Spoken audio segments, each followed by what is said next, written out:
Oh, okay. Okay. Thank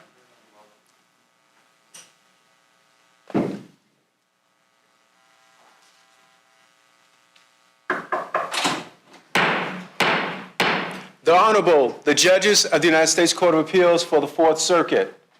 Oh yay, oh yay, oh yay. All persons having any matter form of business before the Honorable United States Court of Appeals for the Fourth Circuit are admonished to draw nigh and give their attention, for the court is now sitting. God save the United States and this honorable court. You may be seated. I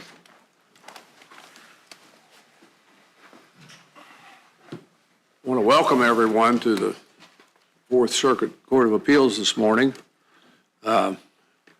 We have three interesting cases, good lawyers, and Judge Harris and I are honored to be sitting with Judge Nachmanoff of the Eastern District of Virginia, who's with us to help us do our work. Well, he has a full-time job in Alexandria, and now he has to come down to Richmond and help us out. And we appreciate it very much, sir. Thank you. I'm delighted to be here. In the first case, the United States versus Limbaugh, Ms. Harrell, good to have you with us. Thank you, Your Honor. Nice to see you again. Thank you, sir. Good morning, and may it please the court. My name is Emily Harrell, and I'm here on behalf of Starsha Limbaugh. There are three issues in this case for the court's determination today. The first is the Rogers error, which is present. And of course, if you decide in Ms. Limbaugh's favor on that, you don't have to reach the other two errors. Her case will go back for a full resentencing. The second issue regards the calculation of loss in this matter. It's our position that we believe this issue ultimately rises and falls on whether Campbell was decided before Moses, and that decision binds this court as to whether Kaiser v. Wilkie applies to a determination of issues in the guidelines. If that were the case, an analysis of the term loss would establish that loss is not ambiguous, and therefore looking into the commentary to define loss to include intended loss, and of course the $500 per access device is not warranted. The third issue for this court's determination is an issue regarding forfeiture, which the government has conceded, and so we believe that that issue is rightfully decided in Ms. Limbaugh's favor. That issue is whether the Supreme Court's decision in 2017 in Honeycutt versus United States also applies to forfeitures sought through 981A1C, and we believe that that is the circumstance here. Both the second and third issues rise and fall under a plain error review, but we do believe that both of those issues can be resolved and should be resolved in Ms. Limbaugh's favor. Well, it would be unusual, right, to, you're basically arguing that the guidelines, on your second issue, that the guidelines commentary is invalid or at least shouldn't bind us, and with, there's no authority in our circuit saying that, and the Supreme Court hasn't said that, so it would be unusual to decide an issue like that in your favor on plain error review, wouldn't it? Well, I believe that the Campbell decision does assist us and does... Oh, it does, but you still have to reason out from Campbell, and it just, I do have some concern that Campbell and Kaiser are going to be somewhat possibly destabilizing, and that it's asking a lot of district court judges to tell them literally every time now you apply guidelines commentary, the first thing you need to do is a national search to see if there's any case law out there, even if nobody has objected. I feel like district court judges probably need to be able to just apply the commentary unless someone tells them they shouldn't. Well, Your Honor, I think that Campbell certainly directs the district court judges to apply the analysis in Kaiser v. Wilkie, and I think it's fairly evident that that is possible for district court does it to do without another specific direction.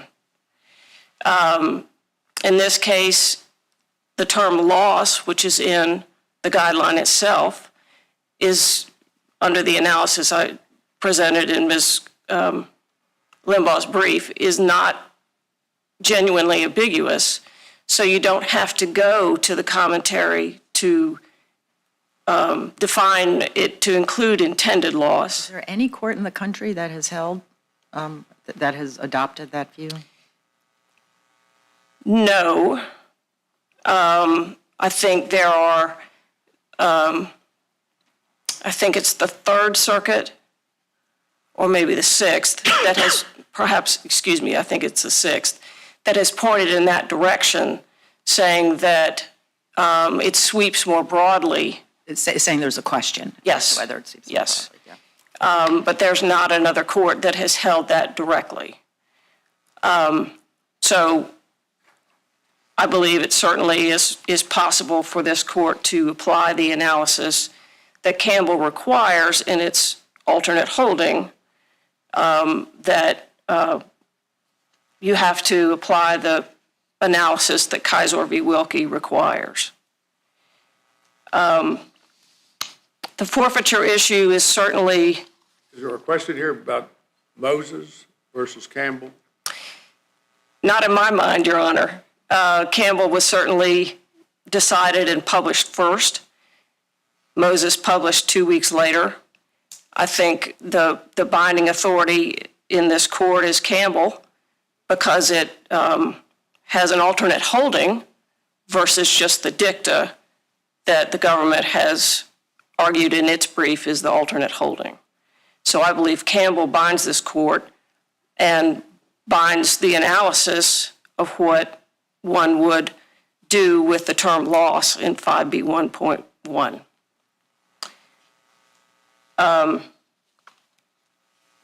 The Rogers error is interesting. I certainly believe that it is evident in this case that the judge did not apply and impose the conditions that are included in the written judgment in Ms. Limbaugh's presence.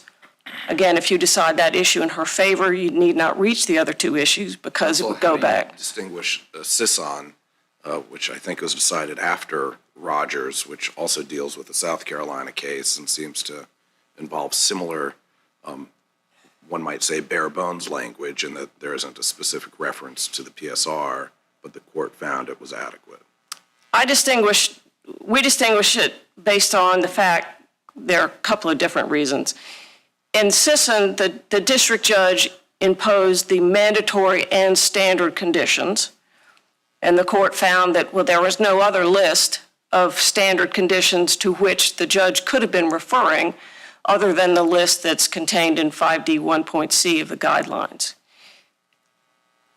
The appellant in that case did not argue what we have argued in this case, which is the statute, of course, under the statute itself does not contain a list of standard conditions, but references the standard conditions saying you can impose any of the standard conditions in 3563B. So a list of standard conditions exists in 3563D. So there's almost competing places you could find a list of standard conditions. I'm sorry,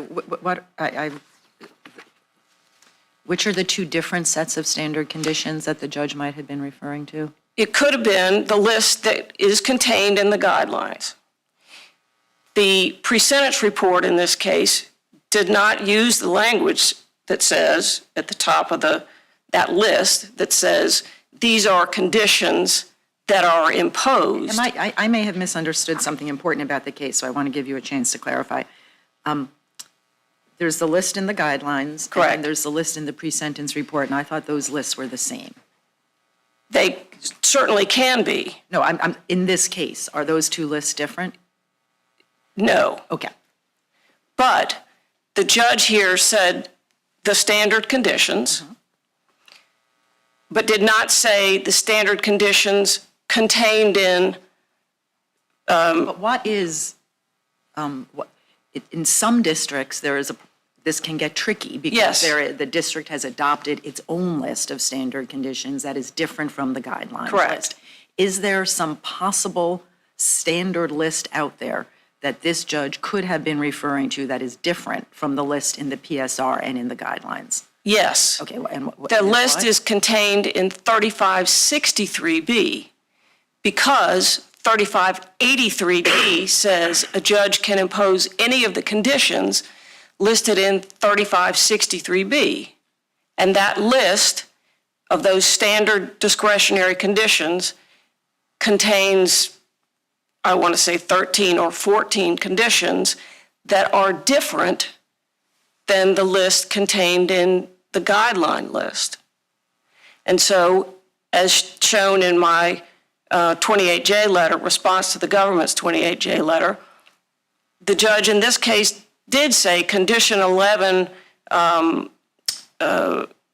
protects the public and keeps the defendant from committing further crimes and protects the probation office. Number 11 in that list at 3563B is a condition that for all or part of the period of probation, and those are a list of probation things, but they can be adopted into 3583, requires that a probationer reside for all or part of the period of probation in a halfway house or BOP facility. Well, that certainly satisfies that requirement that that person commit no further crimes or protects the probation officer or whatever. So you have a little bit of a conflict here, whether that discretionary condition, which is contained in the statute, 3563B, is different than the list contained in the guidelines. And in Sisson, our appellant did not make this argument, whereas Ms. Limbaugh has made that argument about the difference in those two lists and what the judge could have been referring to when he said the standard conditions. So our position is that Sisson does not decide this case. So I don't know whether you have any further questions about the forfeiture or the loss issue. I'm happy to answer any more questions, or I'm happy to reserve the rest of my time. It's up to you. I'm ready to sit down. Thank you very much. Thank you, Your Honor. Mr. Watkins?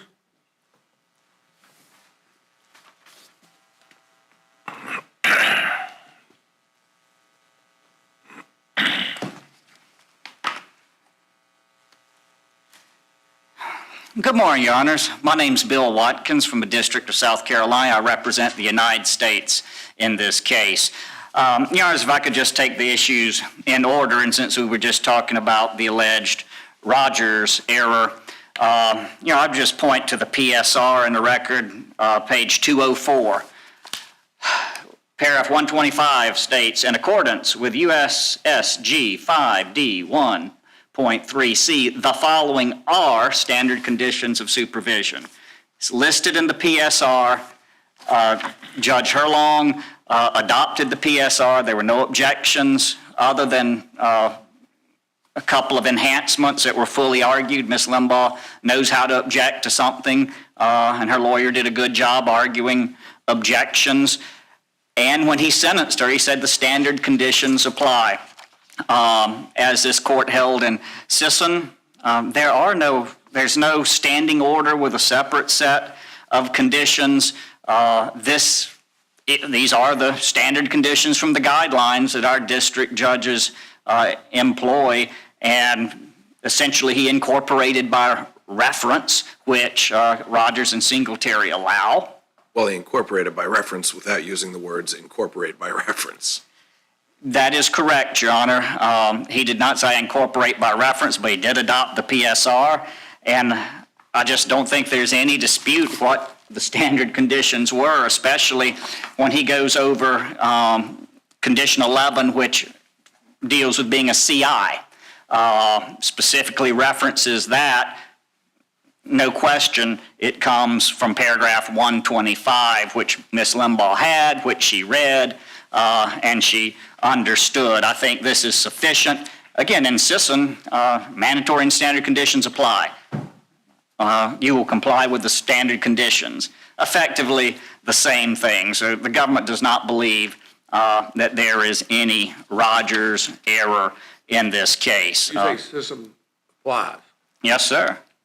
Sisson applies and controls. That's where you part ways with, or a place you part ways with Ms. Harrell. On that issue, absolutely, Your Honor.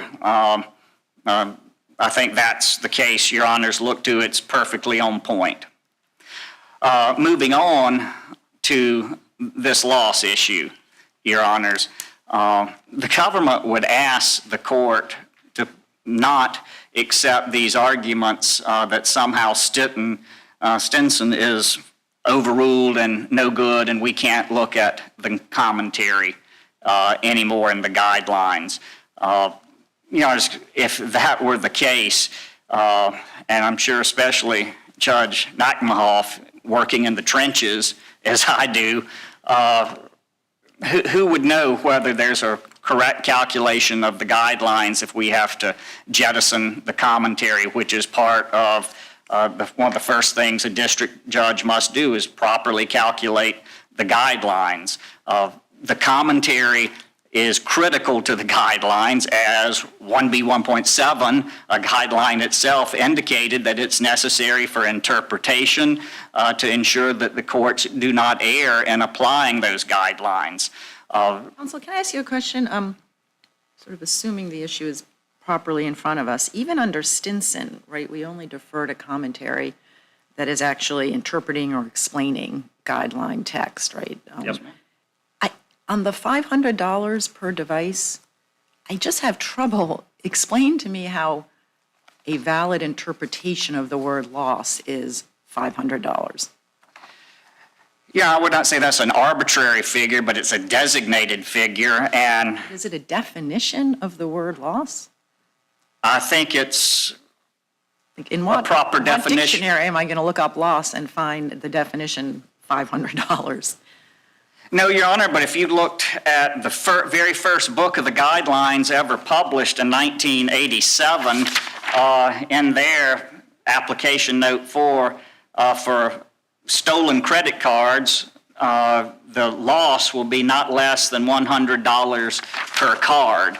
This has been part of federal sentencing and the very first guideline book since 1987. I totally understand all of that argument. Is the government's position that the word loss has been defined to mean $500, or does it not matter? Are you saying that the commentary can be valid even under Stinson or under Kaiser, even if it is not sort of an effort to define a term I think it can in the be. way we usually use that language? No, I think the commentary can be used to explain a guideline, as 1B1.7 indicates. And I don't think you can divorce the commentary from loss. And while this is, again, been part of the guidelines since 1987, this has been, this idea that you can have a designated amount for an access device has been part of federal sentencing for, 27 or more years. I just have one last, where does the $500 figure come from? Is that intended, is that the commission's sort of best estimate of the average amount of loss in these cases? Is that what it is, or where does it come from? Well, the commission, they're supposed to be the experts who determine these things, look at all the pre-sentence reports and judgments. It comes from the commission. They were charged, in, I believe, the late 90s by Congress with reevaluating telecommunications devices and access devices. And inflation, they upped it from 100 to 500 in their best judgment there. But their best, you may not, this is a genuine question, I'm just sort of curious. Their best judgment as to what? Like, is this sort of like an empirical estimate? Like you know, every case is different, but when we look at all the PSRs around the country and average it out, it's usually around $500. Is that what they're doing, or did they get to that number some other way? Your Honor, I don't have a good answer Okay. for you there. I was just curious. I would have to ask the commission on that. But, Your Honor, this whole with Kaiser versus Wilkie and Campbell, I have no problem with Campbell whatsoever insofar as it applied Stinson. And I think applying Stinson, we don't have competing definitions between loss. And again, this concept of intended loss that my colleague says is an expansion, my goodness, Your Honor, this has been, again, part of the guidelines, and at the time it was 2F, when they've been merged, but 2F 1.1, in the text of the guidelines at the time, it talked about the loss being the estimated, probable, or intended loss. So Congress is well aware of intended loss. It obviously approved that concept in the text of the guidelines, again, way back in 1987.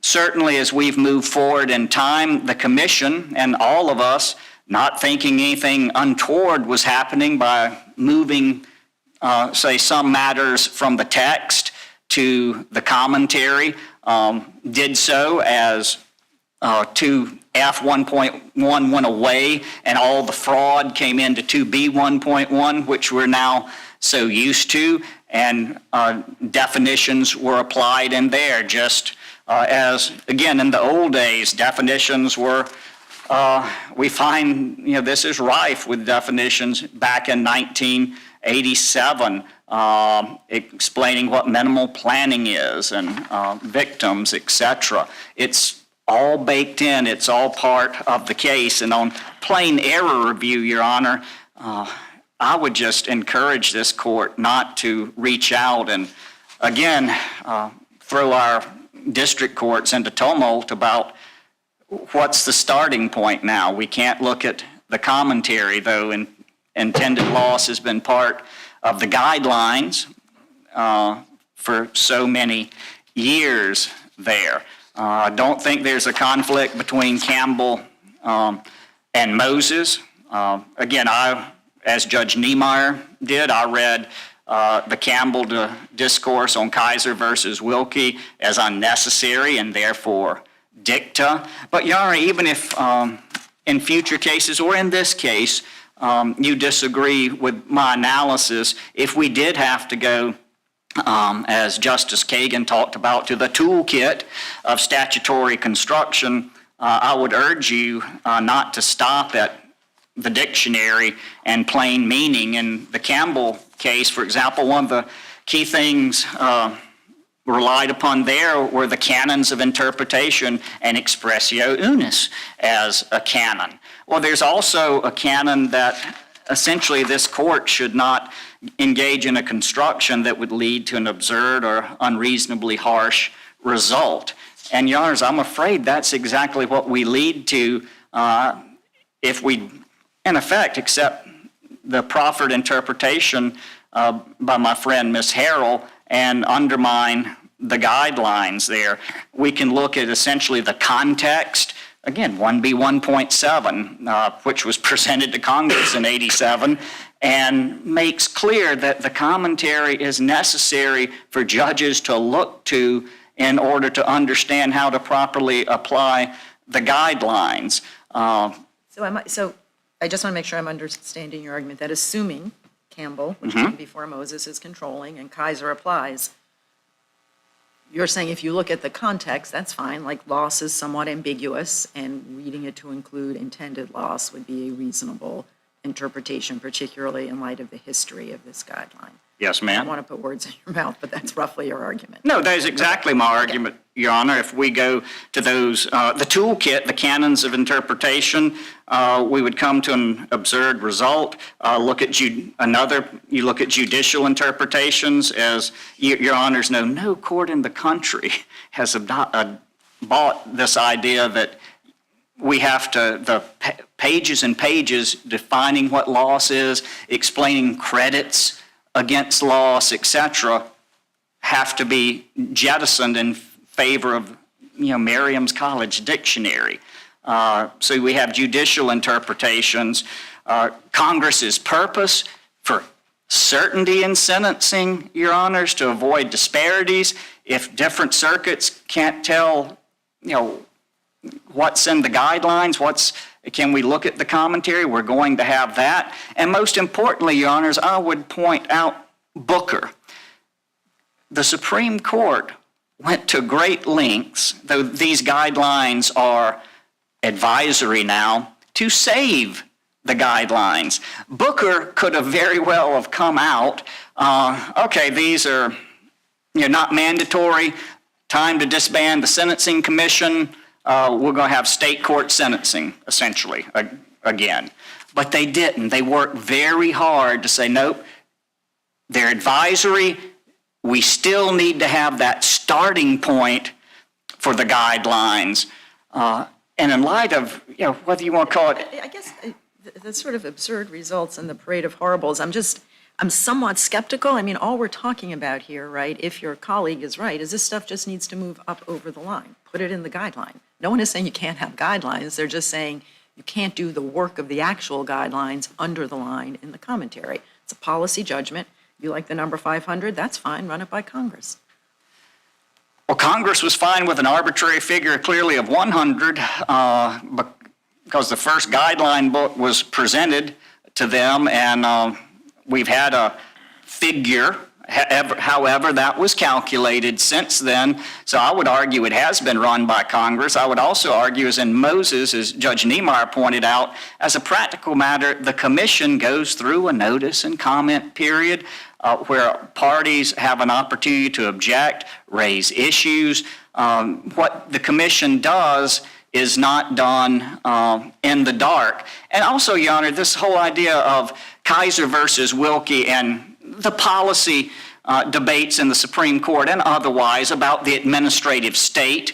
The commission, while in Stinson we have language that the Sentencing Commission is akin to an executive agency, it's sort of like saying, well, oranges are akin to apples insofar they're fruit, but my goodness, we wouldn't substitute oranges for apples in an apple pie. That wouldn't be a good result. And I think that's the same thing we have here. This is not your typical agency.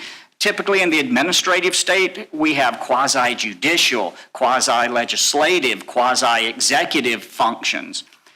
Yes, the commission does some rulemaking, but it's not even binding, it's advisory. If a district judge, if Judge Nachmahal, for example, thinks that properly applying the guidelines runs up too high, so long as he explains his reason for departing downward, he can do so, and this court will affirm him. The rules aren't... Let me interrupt. Yes, sir. Just for a moment. In this particular case, the record reflects that the actual average loss associated with credit cards was about $35. Is that right? Yeah, yes.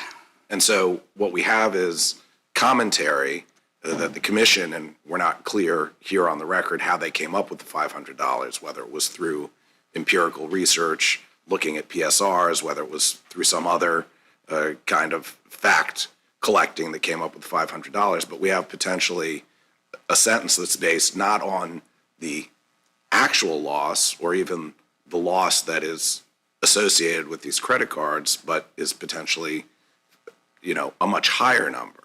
And so I'm a little curious about sort of the notion of the absurd results. It seems like perhaps not being stuck with that $500 number might be a better way to capture the facts in the case. Your Honor, I hear exactly what you're saying, but I would just again say since 1987, a set figure, no matter what the actual loss is on credit cards, has been applied. The commission, however they calculate that, and I apologize, Judge Harris, I don't have the answer of how they did that, but they are the experts. For example, Your Honor, see plenty of challenges to the child pornography guidelines. Why? Well, because it wasn't the experts at the commission who drafted the current version, but Congress, even though that's the national legislature and their duly elected representatives. But the arguments put forward and accepted by many courts is, it's much fairly easy to vary from those guidelines because Congress drafted them, not the experts. This is why, and I also tried to find the answer for how the commission got to this $500 number, and I couldn't figure it out. So I don't mean to push you on that. But it does seem to me it would be, if in fact the commission sort of got together and did a bunch of empirical research and figured out the average loss is $500, I mean, I take your point that that's the sort of thing we would normally delegate to sort of agency experts.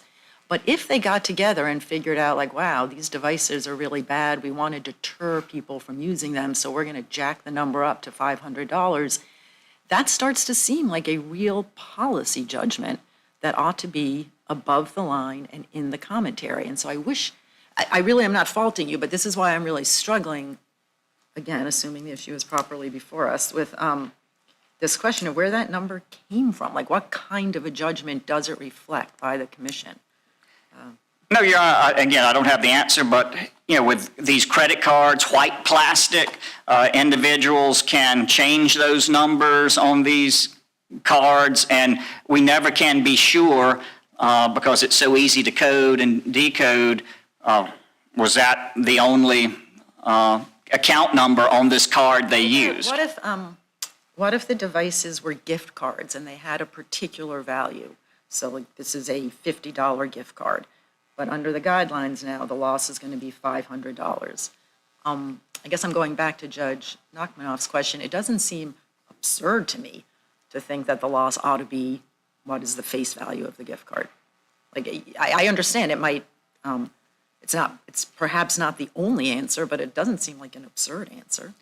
Yeah, but I think probably the best answer would be that a district judge taking that into account could vary downward, could properly calculate the guidelines so there's no procedural error with the $500 rule, and he is at liberty or she is at liberty to grant a variance. Say, these Ms. Limbaugh's cards really average to $35 a piece, not $500. I am going to vary downward to take that into account.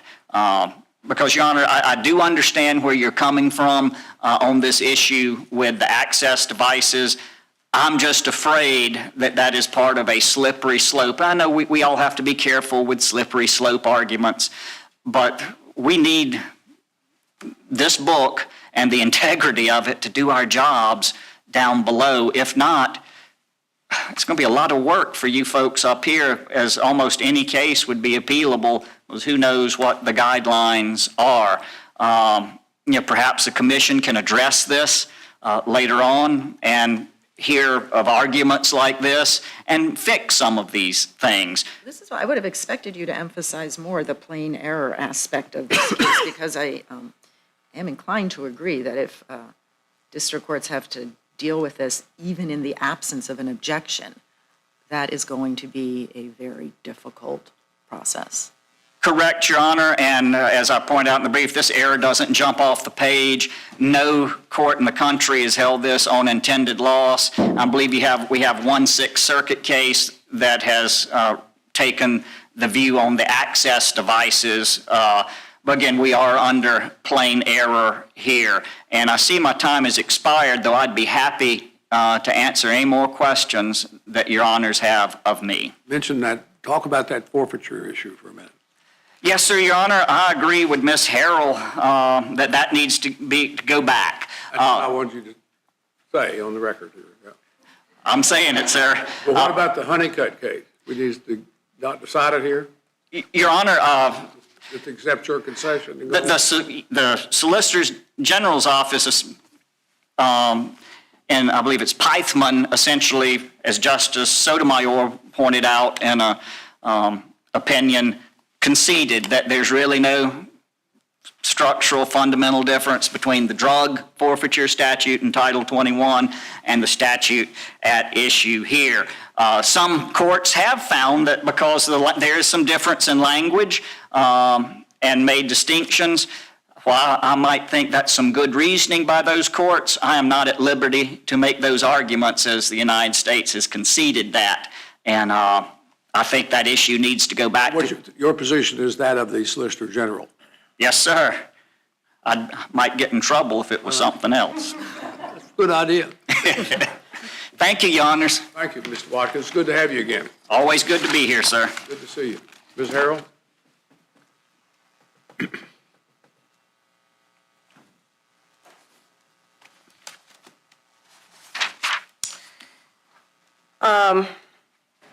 So the government takes the position that Stinson has not been overruled and that Campbell has not decided what analysis this court should apply in this case.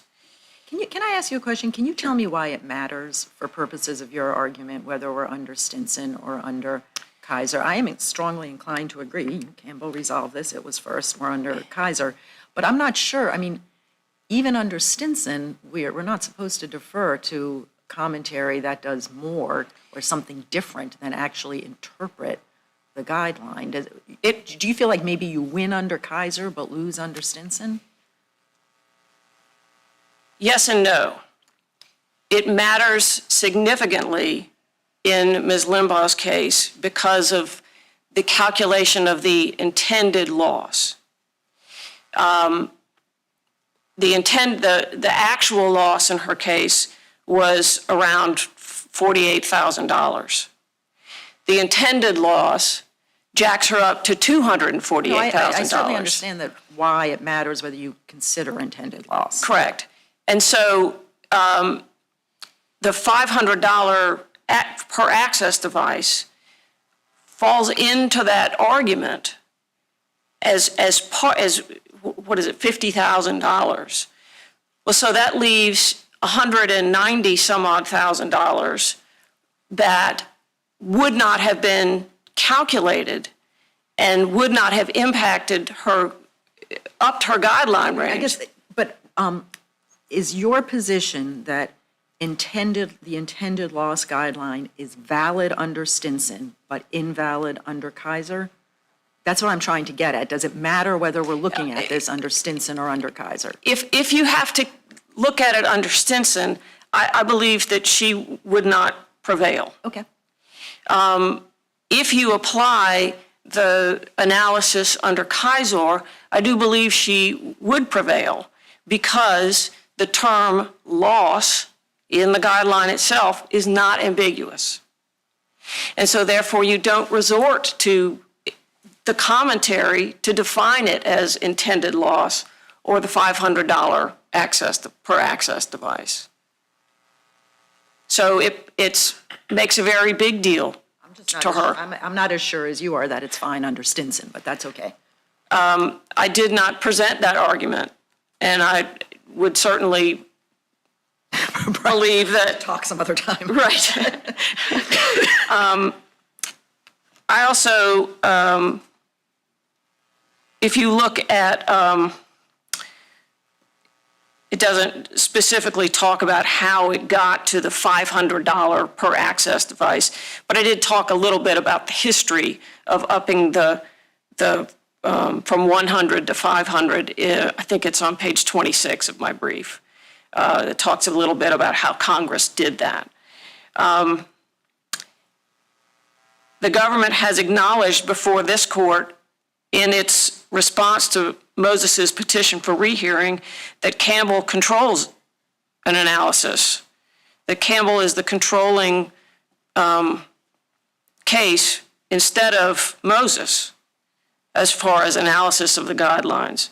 their response to the Moses petition for rehearing at pages 10 and 11.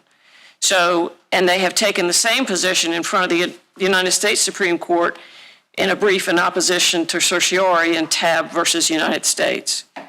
So while I tread lightly, I do believe that they have already taken the position that a Kaiser analysis is more appropriate for consideration of whether a term in the guidelines is genuinely ambiguous. And I think if you walk through the steps of text, structure, history, purpose, you'll find that the term loss in the guideline itself is not genuinely ambiguous, so that you don't defer down to the definitions in the commentary to include intended loss and the $500 per access device. Thank you, Your Honors. Thank you very much, Ms. Harrell. We appreciate the presentations of counsel. We'll take the case under advisement.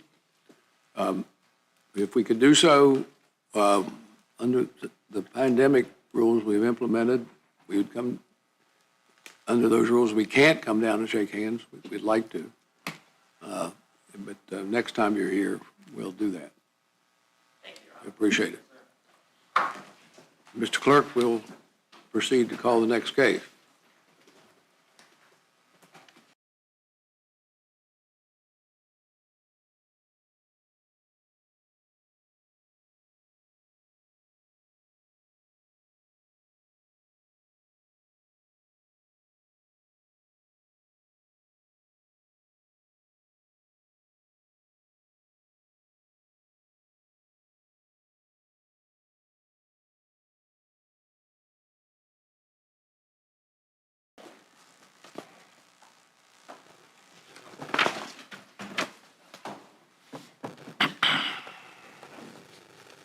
Mr. Gunning, good to have you with us, sir.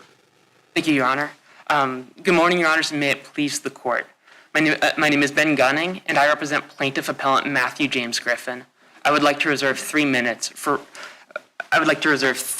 rebuttal. Very good.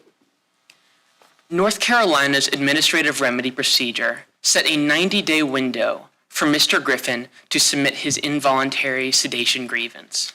The procedure also limited Mr. Griffin to only one grievance at either step 1 or step 2 at a time. In this case, prison officials kept blocking grievances in the system for the entirety of Mr. Griffin's 90-day window. This complete block on Mr. Griffin's operative grievance is what makes this case unlike this court's decision in Moore, and instead like the Ninth Circuit's recent decision in Eaton. As in Eaton, the combined effect of prison policies and prison officials' conduct rendered administrative remedies functionally unavailable for Mr. Griffin's involuntary sedation grievance. Can I ask you a question? So the problem here, as you see it, it's sort of the intersection, the combined effect of the 90-day rule and the one-at-a-time rule. But I find this case very difficult because the record is so very thin. And I am trying to figure out why we know that when Mr. Griffin resubmitted his prison grievance in, I think it was April 2016, how do we know that wasn't timely? Like, I can't find anything in the policy that addresses, I mean, the policy says if there's been a time lapse of more than 90 days, it can be dismissed. But there wasn't a time lapse of more than 90 days between the alleged event and submission of the grievance. He did submit it 3 days afterwards. And then the policy also says an inmate may submit a new grievance after a pending grievance has completed step 2. And it doesn't say anything about when. There's no time limit. So how do we all know that this was untimely? So all we know with respect to that resubmission is what the screening officer said in rejecting that resubmission. And there, the screening officer's response said that the rejection reason was exceeds 90-day limit. Yeah. But there's we don't have an affidavit or anything from a prison official responsible for this telling us how this time limit is supposed to work in conjunction with the one-at-a-time rule. So that's correct, Your Honor. So I believe we're left with two interpretations that. I'm sorry, the district court didn't make a finding that this was not a timely filed grievance in April, did it? No, Your Honor. The district court found that that Mr. Griffin, that he, even though he resubmitted it, the district court didn't address that. Right, the district court said the problem, I think the district court said, I'm not saying that it's untimely, I'm just saying you need to go through steps 2 and 3 after the screening officer said it was untimely. Yes, Your Honor. That's what the district court said on the Rule 60 motion. That is an interpretation that we believe is irreconcilable with the grievance procedure. The grievance procedure says nothing about a process for a prisoner to appeal from the rejection of a grievance, and that is an interpretation that the defendants haven't even raised on appeal. Can I just ask you one more question about Yes. whether or not this was untimely? So when he resubmits, he attaches what purports to be an official North Carolina Form L-22 that, and the form itself says, we're going to equitably toll the 90-day period while your grievances are pending. What's this about? Is there equitable tolling? Because that would make so much sense. Is that a thing? So Your Honor, the trouble is that the grievance procedure says nothing about equitable tolling, but as you mentioned, that North Carolina grievance tracking form indicates to prisoners that there is equitable tolling. Is there? How can we be doing this case and not knowing whether there's equitable tolling or not? So I think we're left with two possible interpretations. Either there is equitable tolling and prison officials violated that equitable tolling provision when they rejected Mr. Griffin's resubmission, which would constitute thwarting that rendered the grievance procedure unavailable to Mr. Griffin's involuntary sedation grievance, or there's not equitable tolling, and we're left with the issue that there was a block on Mr. Griffin's involuntary sedation grievance at all times during the window that North Carolina provided for him to submit that involuntary sedation grievance. The way, I'm going to stop this in 1 minute, but where we are is we don't know whether there's equitable tolling in this, as part of this process, and we also don't know really whether his April filing was timely or not. We do know that a screening officer said it's not timely, but that was not, and I don't mean to imply anything about whether it should have been appealed, but it was not appealed, so we have really no official statement from anyone about the timeliness of that. Okay.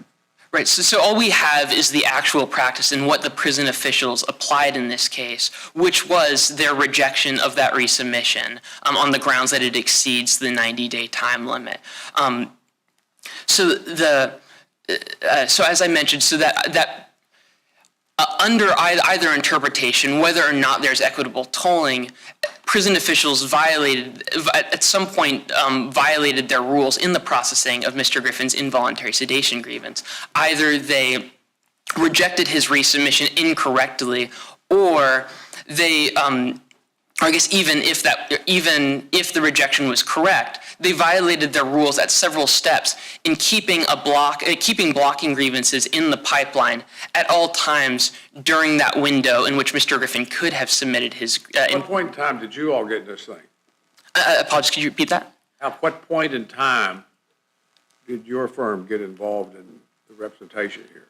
On appeal, Your Honor. No, but where, how far, immediately, where was it? How did you get into it? I believe, Your Honor, it would have been. I apologize. I can double check that on rebuttal. It didn't have anything to do with developing the record that we have. What we have here is just what was in the district court. Yeah, yes, Your Honor. That's all you had. Yes, that's. You made no efforts to, like, there's a rule 10E of the appellate procedure, for example. You can move to supplement the record on appeal. It's hard to get something done that way, but it is permissible, but you made no efforts to do that. That's correct, Your Honor. I think what we have on appeal is the the record that was before the district court, based on the submissions of the parties at the district court level. You appreciate Judge Harrison's concerns that the record seems inadequate. Yes, Your Honor. I believe the only thing you can't suggest anything other than just, send it back, agreeing with you and sending it back? So, Your Honor, we believe that we believe that that remand would be inappropriate in this case because it, I guess for two reasons, that it is the defendant's burden to show that Mr. Griffin failed to exhaust available administrative remedies. And at the district court level, the district court converted the defendant's motions to dismiss into motions for summary judgment. Both parties submitted evidence and argument on the exhaustion issue, including the availability issue that Mr. Griffin had been arguing had been raising since his complaint. And even with that opportunity, the defendants did not submit any. Did not put forward any evidence of these alternative theories of availability, either that they've now raised on appeal or under this alternative equitable tolling provision that Your Honor has mentioned.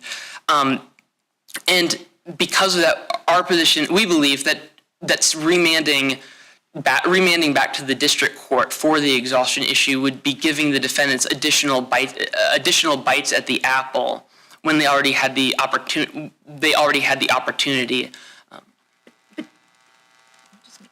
I mean, I feel like this case was sort of argued by both parties on the premise that, look, there is no way to file a timely grievance if you have prior grievances blocking in the system for more than 90 days. You're just out of luck. You're not going to be able to file a grievance, and it's that sort of systemic effect that makes the grievance process unavailable.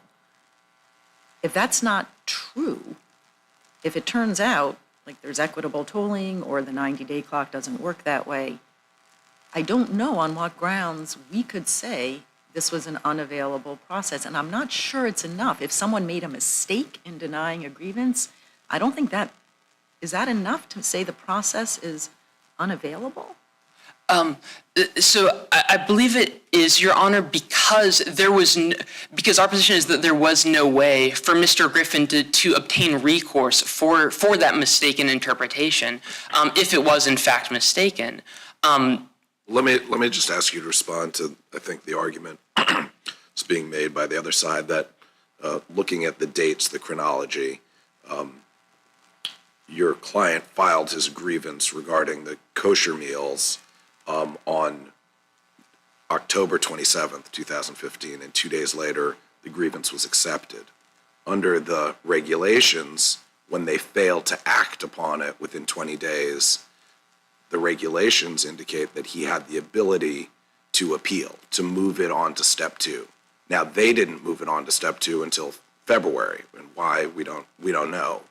But what's your response to the argument that he had the power to do that as of whatever that is, November 13th or 21st, whatever the date is? Yes, Your Honor. So the problem with this option that the defendants have identified on appeal is that it does not functionally exist in the grievance procedure in actual practice or in the verbal communications of prison officials. And I think an important starting point is Ross's instruction that what matter to the availability analysis are the facts on the ground, even despite what regulations or grievance procedures may promise. But even looking to the grievance procedure itself, Mr. Griffin, in attempting to navigate this procedure, would be confronted with conflicting provisions. To be sure, he would find the provision the defendants have identified regarding this de facto denial. But even in that same section 307 on time limits, he would be confronted with the earlier provision that if prison officials fail to comply with their time limits, the grievance will be forwarded to the next step for review. And if Mr. Griffin looked further into the grievance review procedure, Section 310, he would find what is the only mechanism for appeal discussed in the grievance procedure. This appeal must be made in writing on Form DC 410, the same form on which Mr. Griffin receives the prison official's written response to his grievance. Well, let me interrupt you there because I think this is also a question about the record that's not entirely clear.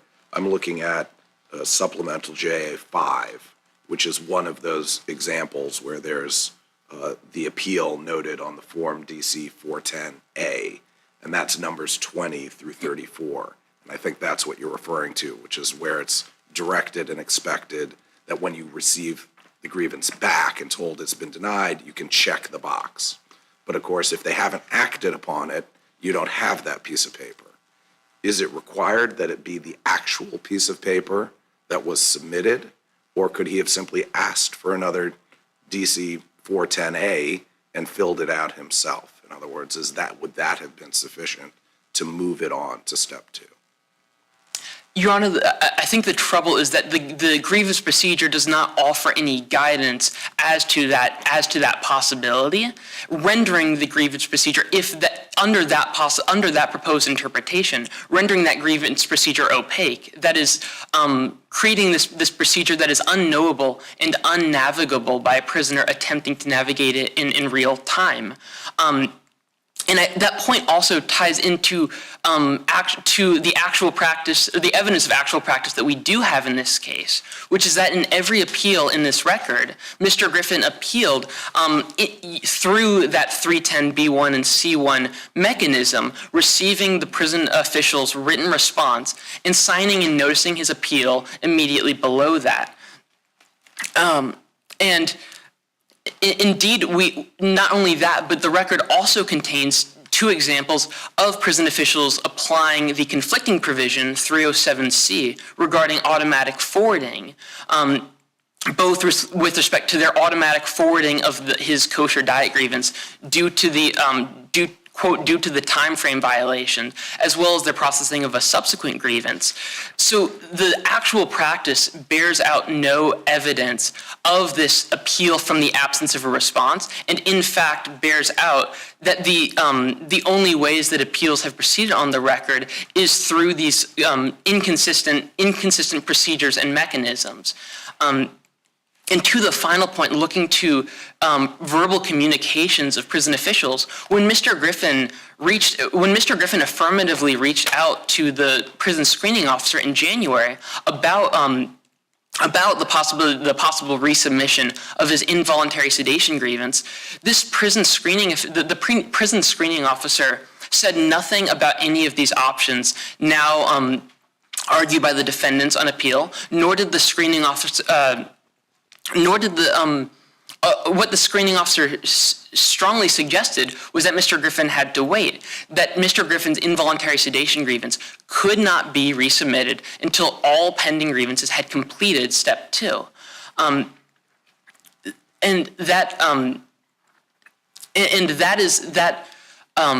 So looking to the grievance procedure itself, actual practice, and those verbal instructions is what makes clear that the options identified by the defendants for the first time on appeal did not functionally exist, and at a minimum were so unnavigable and unknowable by Mr. Griffin attempting to navigate this system without the benefit of counsel in hindsight, as to be opaque and therefore functionally unavailable. Can I ask you a question? And what you just said made me think of it, because I actually thought Mr. Griffin's pro se filings were excellent.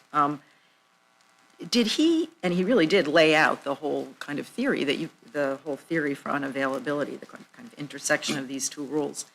But did he, before the district court, did he argue that there was no way to appeal through steps 2 and 3, this rejection from April or May 3rd, 2016 on timeliness grounds? Did he say, because the district court seems to have thought that he's not contesting that he failed to exhaust that one all the way through. Instead, he's saying, doesn't matter, this whole process was unavailable to me because there was no way for me to file a timely grievance.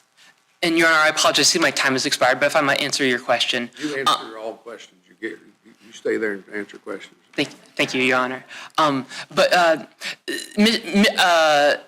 That Mr. Griffin did not present that argument, but he did not have the opportunity to do so because it was not at the first opportunity in ruling on on the defendant's motions for summary judgment, but not until ruling on the Rule 60 motion that Mr. Griffin had raised, where the district court offered this alternative theory that isn't borne out in the written grievance procedure itself. It just seems, the reason I'm asking is not to try to catch anyone in a waiver.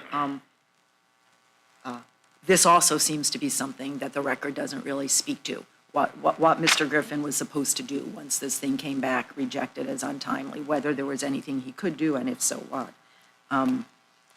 We just don't really have anything on that. Because, as you say, because of the posture, that by the time the district court got to this, he hadn't argued it, and it just wasn't in front of the district court, and so, okay.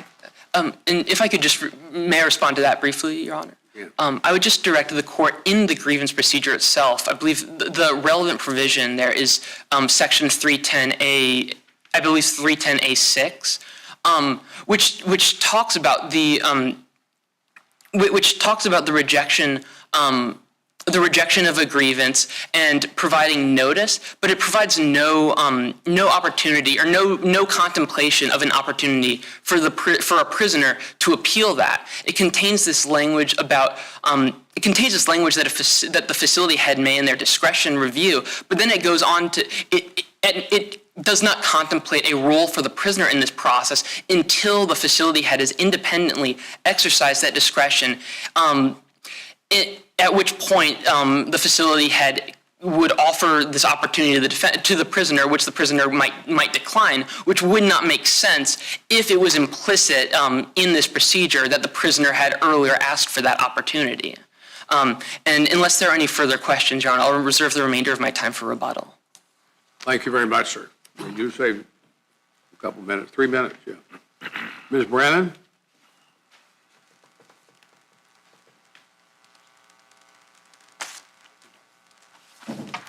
Good morning, Your Honors, and may it please the Court. I'm Stephanie Brennan from the North Carolina Attorney General's Office, representing all defendants except for Dr. Kahn, who will be addressing the Court next.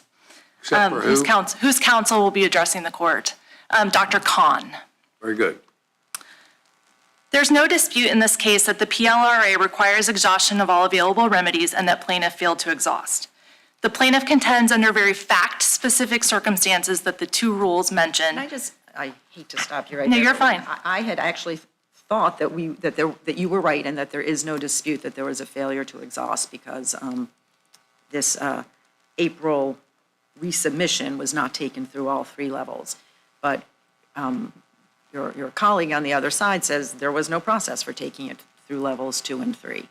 What about that? Well, we dispute that there was no process, we believe there was a process and that it was available to plaintiff. Plaintiff could have appealed the de facto denials. No, not that of the one. What pending about, could grievances. he have appealed the denial of his resubmission, which he filed in April 2016, and it was denied? That was rejected as untimely, And so there was nothing he but could under do the about court's precedent in Woodford and other cases, he has an obligation to do it correctly and properly under the rules as they exist. What was he supposed to do with this? Yeah. Well, there's a number of cases that say if they do not follow, if a pro se or a PLRA person does not go through the process because the rules are not followed, then there's the failure to properly exhaust. Right, That's I'm the sorry, Woodford but case. I'm just asking, was there any way for him to get this denial, not a denial, this rejection of his grievance on, in May 3rd, 2016, was there any way for him to get that reviewed? No, Your Honor, I don't believe there would have been. Didn't the district court kind of hold that that was the reason he hadn't exhausted, was that he didn't take this through steps 2 and 3? Well, I read it to say that the district court was following the case law that says that if you haven't done that, you have not fully exhausted, and if you District court said can't, he hadn't fully exhausted because he didn't take this through steps 2 and 3. right, and the But reason you're he. saying there was no way to take it through steps 2 and 3. Right, but the reason that there was no opportunity to do so is that he didn't timely file it in the first place. So that would have been Doesn't a make any necessary. sense. I mean, that seems hopelessly circular. Perhaps I misread the district court, but I thought the district court said, I'm not saying this was untimely. That is not, I didn't say that. I think he even said, Mr. Griffin, you're saying I called this untimely. I did not call it untimely. I'm just saying you didn't take this thing through steps 2 and 3, and now you're saying there was no way to take it through steps 2 and 3. Well, I think that that is correct, that the district court didn't Why isn't make a that a catch-22? That's what we used to call those things. Well, I think that's a situation that the case law provides for all PLRA plaintiffs. They are obligated to follow the steps as they're set out with the They weren't procedural available, you rules. said. Well, You said they weren't available. it is available. It's just, it would have had to be a timely filing at step 1. So you have to follow all of the rules. And one of the rules that is necessary to follow is that the first step has to be timely. If you don't do that, then you cut yourself out of an appeal. So the fact that he did not timely file at step 1 prevented him from taking the later steps. So I think what the district court was saying is he didn't complete the grievance process. There's no dispute that he didn't complete the process. And once he failed to have the timely original filing, he wouldn't have been able to go through steps 2 and 3. But he did have an opportunity, absolutely, to timely file. And we've presented 3 options for how he could have done that. He didn't take any of those steps. So Just so I understand, I think we have sort of a mismatch with the district court opinion here, but I want to put that to one side and make sure I understand your position. So you are not contesting, I don't think, and I didn't see this in your brief, that if, in fact, this system operates so that as a result of the combination of the 90-day rule and the one-at-a-time rule, there is a grievance that can't be filed timely, that would, if it operated that way, that would render it practically unavailable. Your position is it doesn't operate that way. it doesn't operate that way, and under these factual circumstances, it remained available. Okay, but you are not contesting that if it were impossible to timely file within 90 days because of the one-at-a-time rule, that at least in that instance, there would not be an available grievance I think process. it would depend. These are all very fact-specific circumstances, but there could be a case where it's possible that there could be a case where those 2 rules truly did combine. Even on your theory, say someone has 4 grievances on days 1, 2, 3, and 4. There's no way they're going to be able to get the 4th one through within 90 days. Well, there's several options for how to get things through. I mean, it only takes 38 days to get. But if you have 4, you're not going to be able to get 4 through in 90 days if it takes 38 days. You could have a scenario that obviously was not the case here. But what would you say would happen in that case? And I think it would be a very rare case that would happen. No doubt, but it's a hypothetical. In that case, would it? It's possible that there could be a case not presented before us today where that would happen. But I think it's critical. And then, if that happened, we would all, the state would agree, in that case, there is no available grievance process. I mean, the state would obviously want to look at the particular facts and how things played out in the particular case, because there can be things like in this case, we had a moot grievance. Where you have the 4 grievances. And they're all valid and they all. Valid, there's no way to get them all through in 90 days, then Yes. are we in agreement that then are you in agreement, I guess, with your colleague, that in that case, there would be no available I believe there administrative could be process? a situation like that, and that's a lot closer to the situation in Eaton, which is factually distinguishable from this case because there were options to get these grievances through the process in order to allow him an option to timely file the grievance. So let me ask you about that. 'Cause Yep. I think you've laid out what you think the options were, that having read the manual, he could have gleaned that he had the power to move these through so that he would free up the ability to file his involuntary medication, right? So Correct. after he filed the kosher diet grievance and it just sat there and didn't get moved on, what was it that he was supposed to do, and where in the manual does it tell him how to do it? So at JA 108, there's the particular provision that gives him the right to appeal de facto denials when the timeframes are not met, when there's no response. So that gives him the opportunity to pass it on, whether or not there's also a way for the prison officials to move it on. He So has let me the ask you power. about that. I'm sorry to interrupt, but I'm looking at JA 108, and that's subsection 5, 307A5, is that correct? It's 307F5. F5, I'm sorry, F5.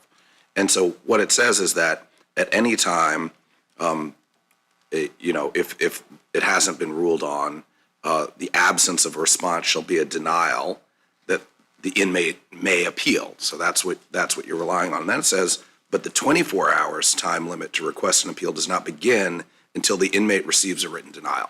So Correct. Explain to me how that works, because obviously he didn't receive a written denial.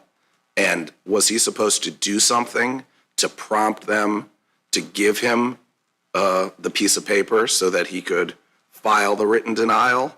So there's one piece of paper, it's specified in the policy at JA 104, and that's the DC 410, the DC 410. It's readily available in the policy. It says it will be available. They can get copies of it as much as they need. And yes, that's what he would have used to appeal. I don't even get that. I'm sorry, I don't, no, you go. So I want to make sure I'm understanding. The DC 410, and we have lots of examples of them here, is numbered, and it has the first page has the 1 through 19, and then the second page has 20 through 34, which has the place for the appeal. Is that a form that's available to any inmate to get? And are you saying that he should have gotten a second blank form, but only filled out the back in the absence of having received the denial for step one? So I will concede that there are not specifics in the record about exactly how that would have occurred. The 410, yes, we're saying that the 410 is what would have been used. So the first DC explain to 410? me the 410. It has 1 through 19, and then it says 410A and B because it keeps going numerically. Is that all one document? Is it single space pages, or is it back and front? I'm trying to understand. From the joint appendix, it's unclear. And I'm sorry that I don't recall a site for you in the joint appendix. I do believe there are some examples of the DC 410 in the record. And while we're talking about forms, I just want to mention that L22 is not an official form that the prison system is familiar with. It's in the plaintiff's handwriting, and it appears to have been something that he created. It's not, And I mean, the plaintiff filled it out. he also submitted it with his filing, so it's not I don't understand, it's absolutely not in his handwriting. It's typed. He filled it out in his handwriting, but the part I'm reading is typed. Days remaining to submit grievance after equitable tolling of 90-day period for grievances still pending at step 2. I think if this case were remanded, there'd be some questions about authenticity of No that doubt, form. but why is there no factual record in this case? Understood, Your Honor. I just wanted to point The district out. court granted summary judgment, and I've just never seen anything like this. Sorry. If the court has concerns, obviously, we would accept a remand to address any of these issues. But I don't think that's necessary, because I think that the policy itself is clear enough that there were plenty of options for the plaintiff to move the Can we grievances go back forward. to the form that he was supposed to use? So I'm a lawyer, and I'm sitting here looking at this form, and I don't understand how this converts into a standalone appeal form. You would have to be writing in the part that says official use only, right? And I just, I'm baffled as to how this form works, how any inmate could pick this up and say, oh, I see, I'll just fill in here where the official is supposed to fill in some information about what happened, and then I'll write down that I'm appealing? Well, Your Honor, the point I would make is that there was no attempt to even try to appeal in any way with the form or otherwise to move that forward, even though the policy gives a clear right to it. And at JA 11, the policy refers to that form as the form that should be used. I know none of this was even aired in front of the district court, so there's no record on this, but do you personally have any information about, does this happen? Is this a process that takes place regularly within the prison, that inmates appeal de facto denials? I do not believe so. I mean, I think this is rare, and I don't know of any case in the record that has happened. I mean, I Let me can, use a form they don't have. well, this is readily available, and my understanding is also that Available where? it's available at each prison. If Do you look, they have to ask for another form, even though it says it's supposed to use this form? they could, although they also do have, my understanding is, and this is not in the record, is that they also retain a copy of what was filed and what was submitted. So they do have that and could potentially use that also to submit an appeal. Is it fair to say that the inmate would have to infer taking those steps, asking for a new form, using the copy that he had retained, that that's not spelled out in the manual? Correct. It's fair to say that's not spelled out in the manual. The policy does provide that the inmate can also ask for assistance, and there's no indication that the plaintiff ever did that in this case. I just want to clarify, and also to your knowledge, this has never happened, that an inmate has taken an appeal from a de facto denial. I can't say that here today. I'm asking you, I'm sorry, so you cannot say today that. In my personal knowledge, I can't say that This is today. why it is very confusing to have this come up for the first time on appeal. Okay. I do want to address a couple of other points. Council raised the issue of opacity, which is, what the questions have been about, and claims that this was an unknowable procedure. And I think that it's important to recognize that the law in this is that is a very high bar. The Ross case has some language that talks about what opacity means, and it talks about the fact that it has to be unknowable. And again, it's specified in the policy itself that this is an option. So that's not an unknowable option under the high bar of Ross. And availability overall is an incredibly high bar because the PLRA was intended to be strict and mandatory. And there's been a series of cases from the Supreme Court and this court that have said this is not something where we can have judge-made exceptions because the court doesn't like the way that the prison system handled something, or they think there's some kind of equity or fairness issue. And I think that the way that the court defines availability should follow this context, because the court is making very clear that it's important not to open the floodgates. This statute was enacted to deal with a very specific problem, and it's important that the court think about how the intent of the law in defining availability and not create an exception that swallows the rule. And the court said that in several of its cases, including in Booth, in Porter. I don't know what the intent of the law was. It's specified in the Supreme Court's cases, and that was, Of this law, of what you all are doing. Is it in the record? Is there anything that reflects the intent in the record? the intent of the Prison Litigation Reform Act. Whatever the intent is you're talking about. The Prison Litigation Reform Act has been spelled out several times by the Supreme Court in terms of what the purpose of that law is. And I would point the court to Ross, as well as Jones versus Bach, and several of the other cases that we've cited in our brief, which make, in Ross, in fact, the Fourth Circuit held that there was a special circumstances exception, and the Supreme Court overruled that and said that this is strict and mandatory, and that the intent is that there not be exceptions. That this is very important in terms of managing this litigation in federal courts. Before we let you go, can I ask you the same question I asked your colleague on the other side? Where in this policy does it say that his April resubmission was untimely? I believe that it was rejected as untimely, and if you look but at on what ground? if you look at JA 182, that's the district court's order on his Rule 60 motion, and the court specifically says that it did not make a characterization of the filing of the grievance as untimely, that it found that it was ultimately rejected because more than 90 days had elapsed since the incident. And if you look at the policy language does say that you're not allowed to submit a grievance while another one is pending, and that the submission has to occur, I'm sorry, I'm just looking for the particular provision. It's 90 days from the incident itself. Right, it says, this is what is confusing me. The policy says it's grounds for rejection if there has been a time lapse of more than 90 days between the alleged event and submission of the grievance.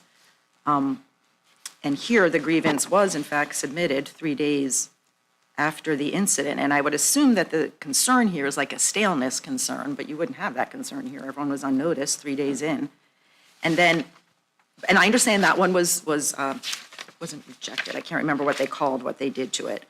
And then it also says an inmate, in connection with the one-at-a-time rule, an inmate may submit a new grievance after a pending grievance has completed step 2.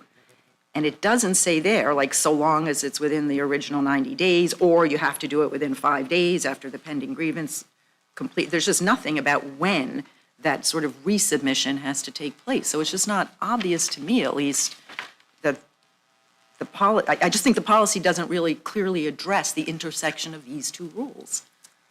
I can just respond that the way that our client had interpreted this policy in this case. But we was don't that- know that because there's no affidavit from your client saying, here's how we read the policy. We've always read it this way. It may not be spelled out clearly, but everyone understands how it works. We don't know that. Your Honor is correct that it doesn't spell that out through an affidavit, but that was how they interpret it because they rejected the resubmission in April.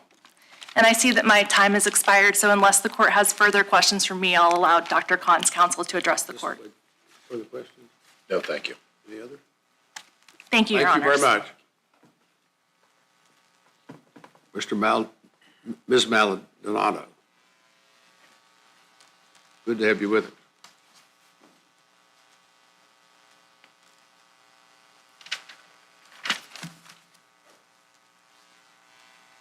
Good morning, Your Honors. May it please the Court, my name is Jennifer Maldonado, and again, I'm here for Dr. Khan, the other appellee. Obviously, these are not Dr. Khan's procedures. He's just an employee who provides medical services to folks such as the appellant in this situation. I would say, though, Your Honors, that obviously the folks that I represent in these situations, which are typically nurses, doctors, physician's assistants, they rely on the PRLA to assist them in not having to respond to multiple grievances when the exhaustion remedy has not been fully complied with.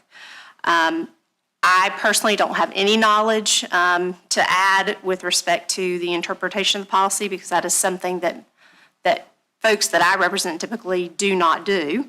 However, I will say that I've handled probably 50 or 60 of these prisoner cases, and I've never seen a situation like this come up. So I would just say that it appears... I'm sorry, a situation like what? I'm just curious. A situation where, number one, it doesn't appear directly in the record what happened. And that's not information that my client can provide because they don't have access to that sort of information. And number two, with respect to the availability, I would just echo what Ms. Brennan argued in the brief, and that is that this specific appellant did appreciate, it seems to me, based on the number of grievances that were filed, that he knew how to navigate the system and that he had the ability to access and obtain some relief. I know Ms. Brennan didn't speak specifically about this in too much detail, but for instance, one of his grievances, he filed it and within 3 days, that same grievance was mooted because he actually got the diet that he wanted. So he could have theoretically dismissed that grievance and then proceeded with these other grievances that he had. But again... Where in the record does it give him an avenue for dismissing a grievance because it's been mooted? Well, he certainly could have notified them that he was doing that. I'm not saying it's specifically set forth in the procedure itself, but most people, if they don't want to proceed with something, they can just give you notice that they're not planning to do that anymore. And he certainly did not do that. Also, while he may not have had the specific form back that we've been talking about, he certainly could have submitted a new form as stated by Ms. Brennan. So I just don't think that what the appellant is arguing here, that he has no availability of relief, meets what the requirements are for not complying with the PLRA. I do think that Congress's intention for implementing that should be preserved so that you've got to meet the textual mandate if you want to proceed with cases such as these. And I do see that my time is almost up, and I'm happy to answer any questions if you have them of me. Thank you very much. Thank you. Good to have you here.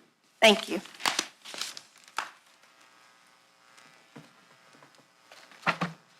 Mr. Gunning?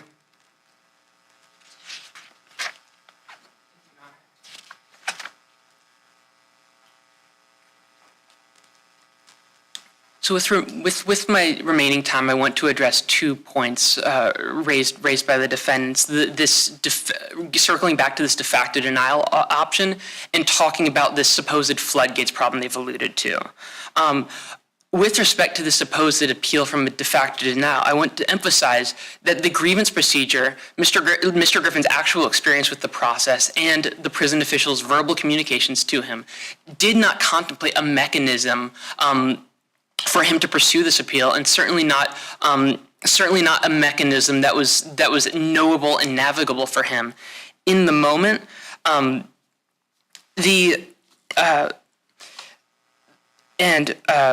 apologize. And to the extent to the extent the record does not show how Mr. Griffin could have pursued this option, it's important to recognize that it was the defendant's burden, both at the summary judgment stage and based on Jones, the fact that exhaustion is an affirmative defense. It was their burden to show that Mr. Griffin failed to exhaust available administrative remedies. So the fact that they have not created this record, a record supporting how Mr. Griffin could have possibly appealed from the absence of a response, is telling and supports that this option just was not available to Mr. Griffin. Counsel, can I find this case, it's a very confusing case. On page 182 of the joint appendix is the end of the district court's decision on reconsideration, I guess. And it just seems clear as can be that the district court says, look, I'm not making a finding that this was untimely. I'm just saying that, as the plaintiff says, the grievance was ultimately rejected on timeliness grounds. And then he says what the problem actually is that although he resubmitted his grievance at step 1, he didn't complete step 2 or 3. That was his failure to exhaust. But I heard your colleague today say, we're conceding he could not go through step 2 or 3 on the resubmitted grievance. So we've got the district court telling us why he granted summary judgment. That is now concededly not a ground for granting summary judgment. So what are we supposed to do? What do you think we should do?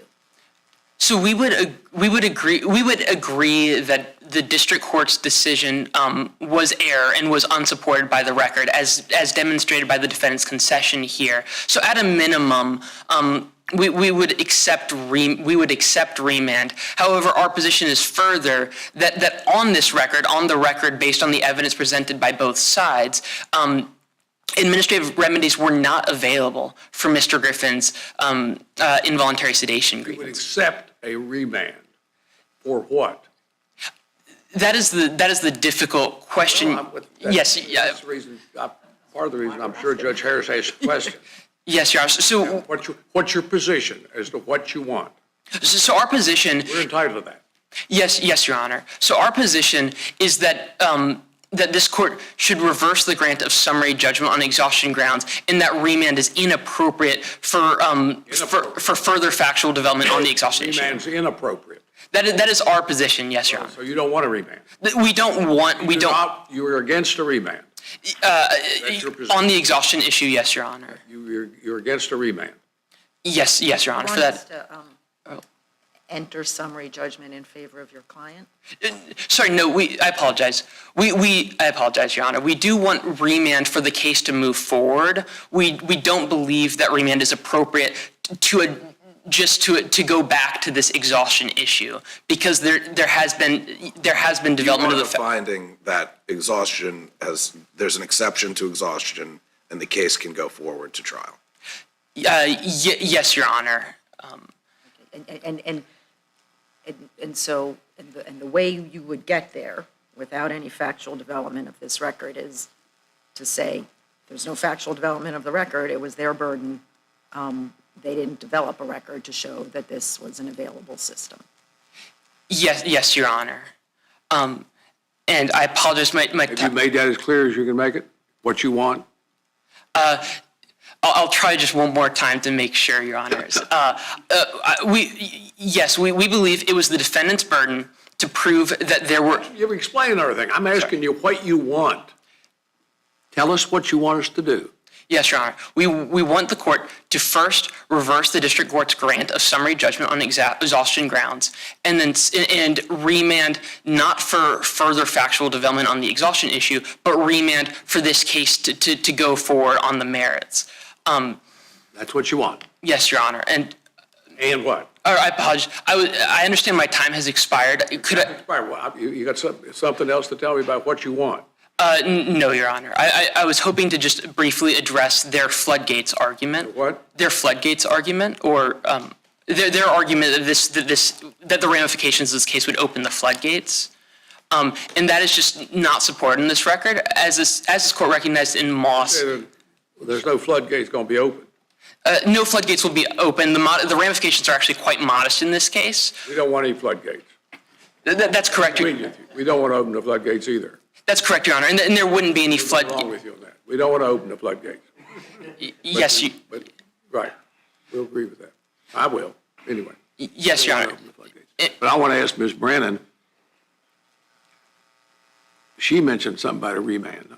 You can sit down. Yes, Your Honor. Ms. Brandon, do you have anything further to say about what you want?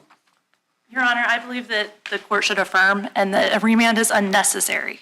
However, if. That's fine. No, that would be my first Wait, but point. can I just ask one? How can we affirm when the district court found exhaustion because he didn't go through steps 2 and 3 after his resubmission was rejected, and you told us there was no step 2 or 3? How am I going to affirm? So I'm not conceding that the district court had error in that finding. I think that the But you court did properly concede that found that there's it no didn't go through, but the reason that it didn't go through was there was no timely filing at step 1. So that's responsibility. Let me ask you hypothetically, if I read the district court, and now I've closed my appendix, but if I read, here it is, as previously noted, although he resubmitted his grievance at step 1, he did not complete step 2 or 3. Accordingly, his motion for relief is denied. If I read that as the district court saying the problem was that although he resubmitted his grievance at step 1, he did not complete step 2 or 3. If I read it that way, you have conceded there was no step 2 or 3, so how can I affirm?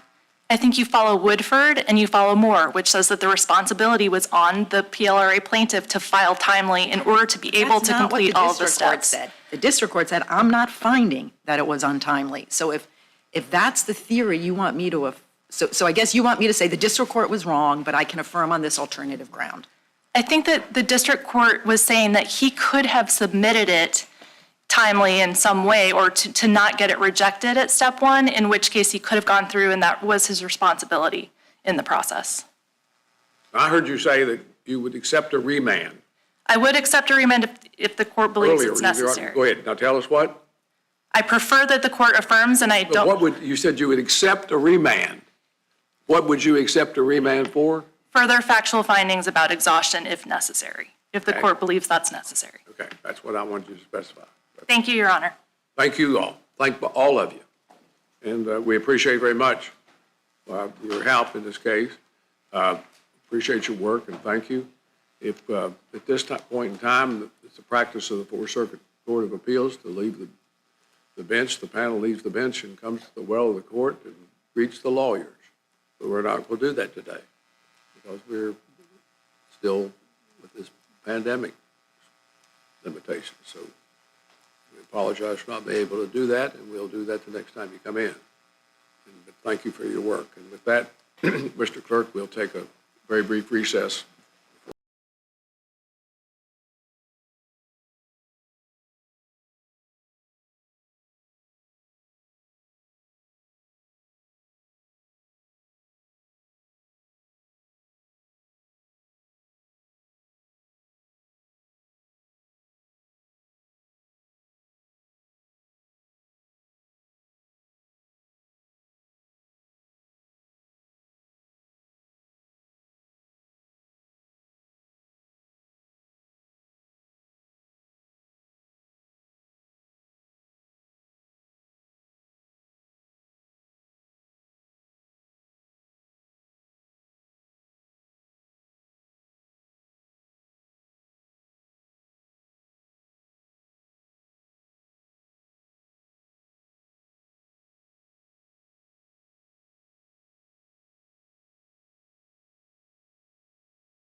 You may be seated. Let's see here. Our final case of the day, RS versus the Board of the Woods Charter School. Mr. Bader, you're going to explain that to us. Good to have you here, sir. Thank you, Your Honor. Good morning, and may it please the court. My name is Stephen Bader. I'm an attorney at Cranfield Sumner in Raleigh. Along with my colleague, Donna Rasco, we represent the Woods Charter School. This is a case about attorney's fees under the Individuals with Disabilities Education Act. There are two issues in this appeal. The first is whether the plaintiff's former attorneys had standing under the Act to bring their own motion for attorney's fees. And the second is whether the district court, in making an award of attorney's fees, abused its discretion in deciding the plaintiff's degree of success. We would respectfully ask that this court remand this case back to the district court with the finding that the former attorneys do not have standing to bring their motion, and direct the district court to recalculate the award within the discretion that it is afforded. And I want to start with the standing issue. The district court in this case... Is standing really the right term? I know it's what everybody's used it. But is standing really the right term? It is, Your Honor, and here's why.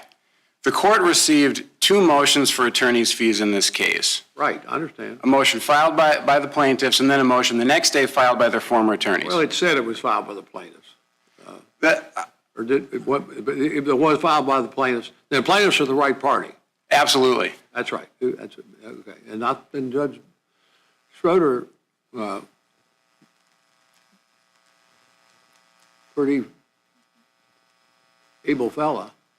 Not an issue in this appeal, Your Honor. Pretty well. Not an issue in this appeal, Your Honor. But I do want to get to that question, because when the court looks at his memorandum and opinion and specifically... Two sets of lawyers.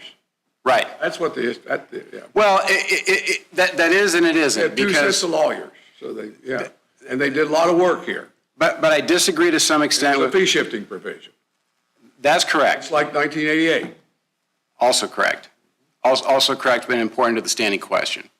Because when this motion came in, Joint Appendix 362, the former attorneys didn't file it for the plaintiffs. They weren't asking for relief for the plaintiffs. They filed it on their own behalf. And Judge Schroeder, in his order, Joint Appendix 809, specifically framed the issue. He said the plaintiffs clearly have standing. That's not an issue here. But the former attorneys are not the prevailing party, and yet they brought this motion for attorney's fees on their own behalf. But he awards fees to the plaintiff. Right, but it's So how... what's the problem? It's how he gets there that's the area. But Your there's Honor. there's no award to the lawyers. Right. Either set of lawyers.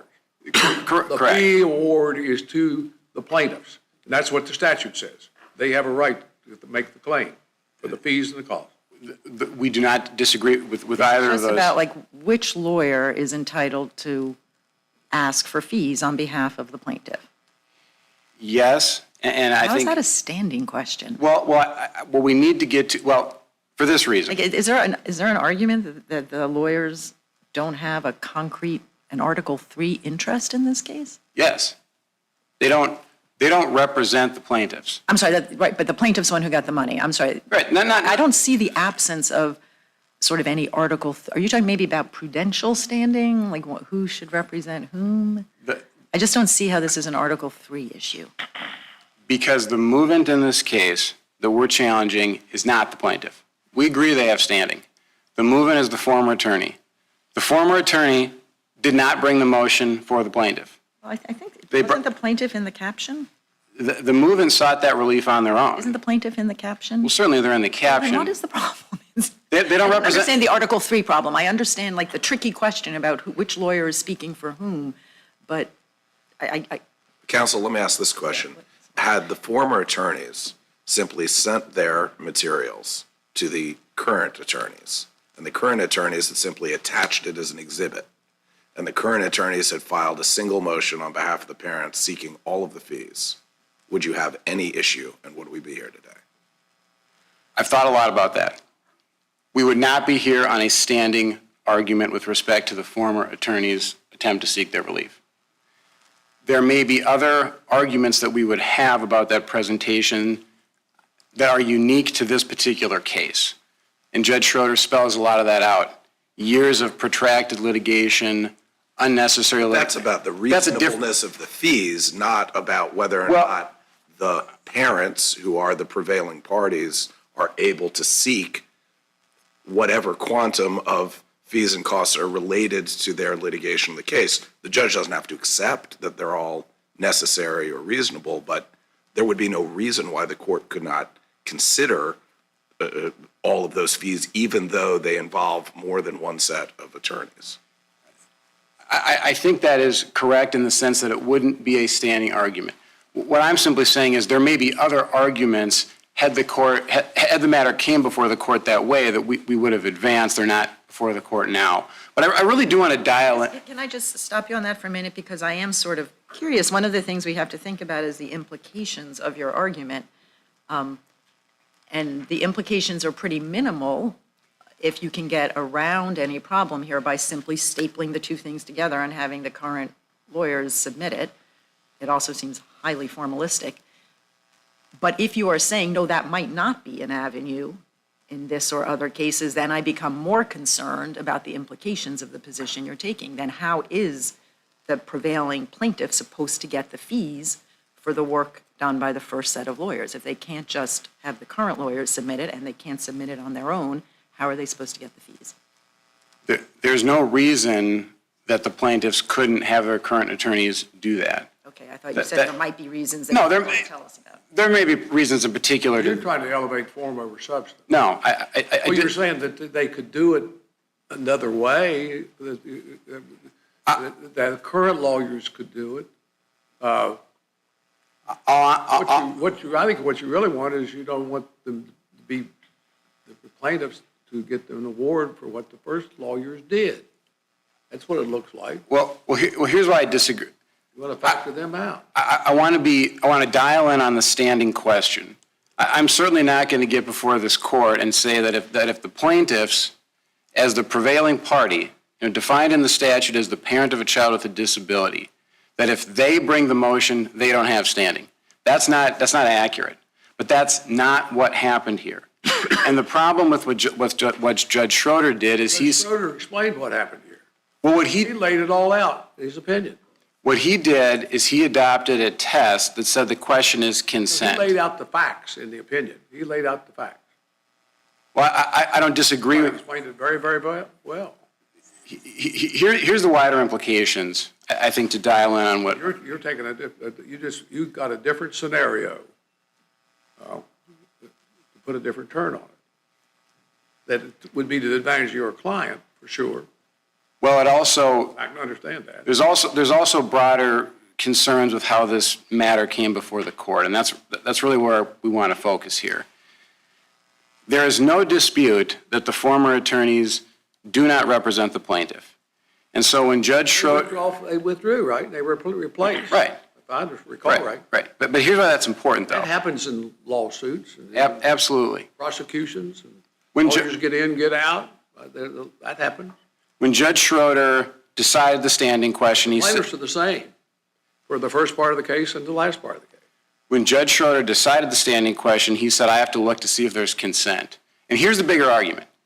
If consent is anything other than representation, what we are inviting district courts to do in any kind of a fee-shifting case is potentially resolve peripheral issues about whether or not a former attorney who does not represent the plaintiff has that plaintiff's consent to file a motion on their own behalf to get fees. And the district court, so as I read what happened in the district court, I thought your big argument was that, I'm going to forget the name of the case, but the Davidson case, you need a certificate of consent, and there was no certificate here, a declaration from the plaintiff, a formal declaration, and there wasn't one here, so that was the problem. And the district court acknowledged that, yeah, it'll be a lot easier if people will submit a declaration, but went on to find, on these facts, on this record, I can nevertheless find consent.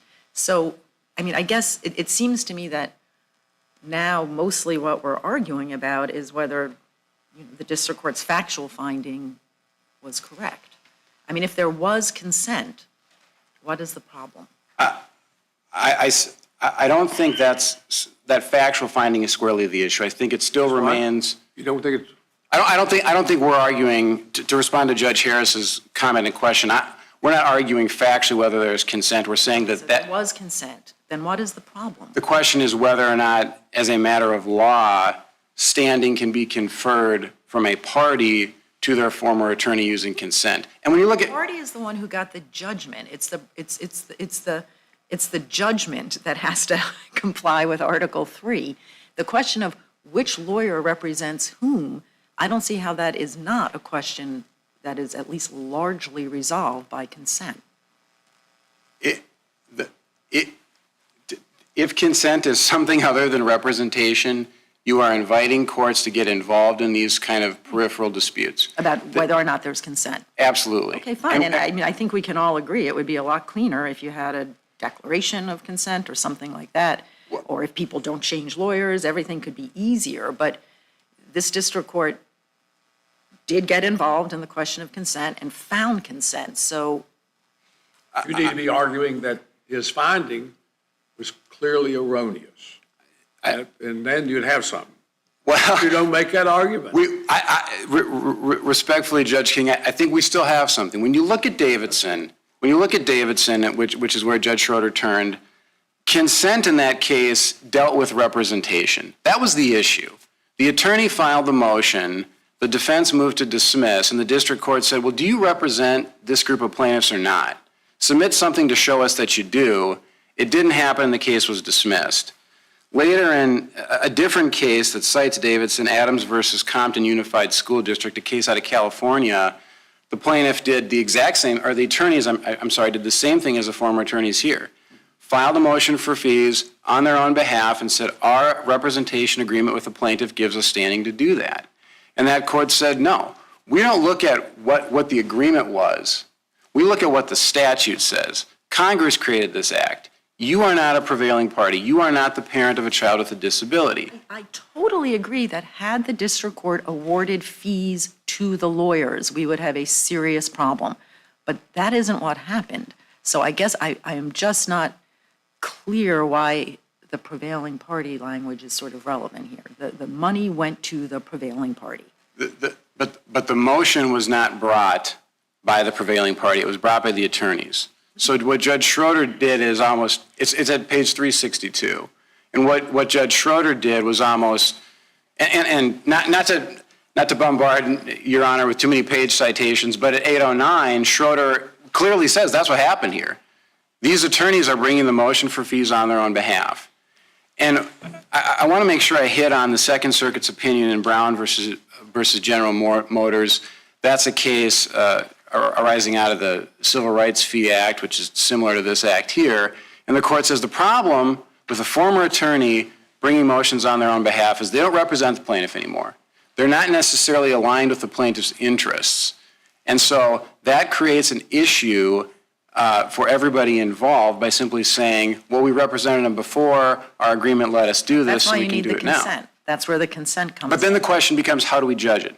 Well, this district court judged it this way, and if you don't think that he was wrong in finding consent, and also the motion does identify RS as the prevailing party, and it does have RS in the caption of the motion. It's not, doesn't purport to be an action by the attorneys, and the judgment awards the fees to the plaintiff, RS.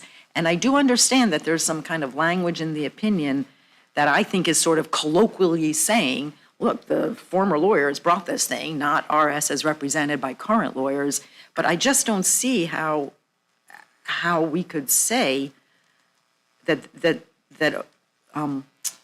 this was a motion brought so that fees would be awarded to the lawyers. It's just not what the motion said. It's not what happened. And Your Honor, I can't say anything more than it's brought by the former attorneys as movements seeking the relief. Schroeder identifies that. But I want to make sure before I get into my rebuttal time, I at least hit on the abuse of discretion standard very briefly in pointing out this. Courts are not supposed to use a mathematical formula here. Judge Schroeder did a long analysis of hourly rates. You're getting to the amount of the award now.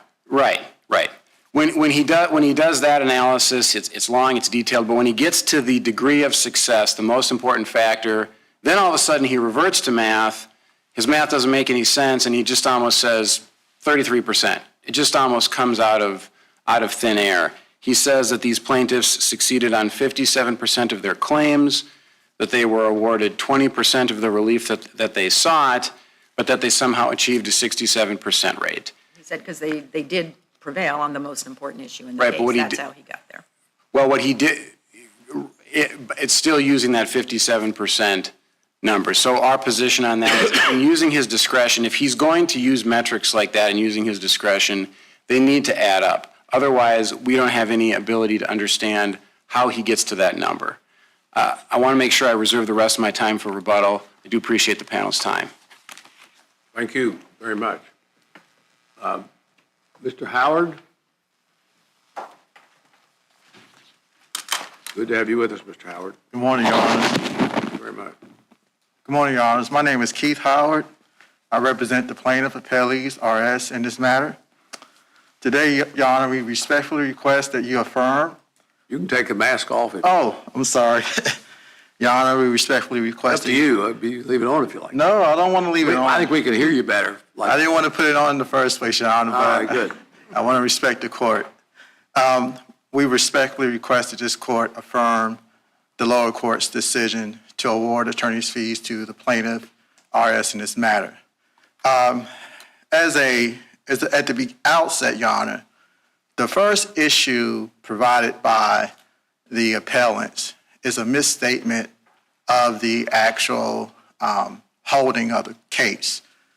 The district court judge did not provide standing to the former attorneys to file motion for attorney's fees on their own behalf, but instead allowed them to file attorney's fees on behalf of the plaintiffs. Unfortunately, we, current counsel, were not involved in the beginning in the OAH State Board of Education review or at the very beginning of the district court appeal. So we were not able to attest to or discuss how they arrived at their fees, how they arrived at their calls. We agree that it would have been a cleaner approach if we had simply attached former counsel's fees and calls to our motion for attorney's fees and calls. Unfortunately, we did not do that. However, that does not take away from the fact that the district court awarded fees to the plaintiff, RS, in this. Counsel, you just said something, I just want to make sure I understand. That you couldn't attest to their fee requests because you weren't involved. I thought you were about to say, and that's why we couldn't just attach their motion to our motion and then sign it, because we're not in a position to do that. But are you saying that you could have attached it to yours and done kind of one omnibus filing, or that you couldn't? Your Honor, I do not know the answer. I believe that we could have. We did not know. The local rules did not provide the process or the procedure for doing that. We were ordered by the court, once the court determined that the former counsel had the authority to file fees on behalf of the plaintiffs. At that point, we all, both sets of counsel, provided motions for attorney's fees and calls. I would think you could have asked for all the fees on behalf of the client, your client. You were the lawyer at the time. It could have been done that way. I think it's sort of what Lackmanoff mentioned. But regardless of it was all before the court, what the legal fees claims were, and the court knew that they were all for the benefit of the plaintiff. As the statute says, it's a claim by the plaintiff on behalf of the plaintiff. And the question left was how much? They were a prevailing party under the statute, and then how much? And he made the award. And they say that it's still too much, but none of that other valid, and that the judge messed it up. You are That was absolutely pretty innovative, to be honest with you. It was my reaction. I appreciate the other side's position, and I'll study on it some more. Your Honor, you're correct. After the fact, we should have filed all the fees together. However, what we were provided, the court allowed the former counsel to file their attorney's fees and costs, which were extensive, on behalf of the plaintiffs. Once the court issued that order, both sets of counsel filed attorney's fees on behalf of the plaintiffs. It's our position that that doesn't take away from the final order, which allowed the plaintiffs to receive attorney's fees and costs for the period of 2015 to, I believe it was 2020. And so with that said, Your Honor, we respectfully request that you affirm, you deny the first issue and affirm the district court's ruling. In their opening brief, Your Honor, appellants argued that the district court erred as a matter of law in holding that plaintiffs' former attorneys had standing to bring a motion for attorney's fees on their own behalf under the IDEA. That's a misstatement of the actual holding. Joint Appendix 812 is very specific that the court held that the plaintiffs were entitled to attorney's fees and costs, not the movements, not current counsel. It's very clear under the IDEA that only the plaintiffs have authority to seek attorney's fees and costs. However, the counsel had to provide evidence of those attorney's fees and costs.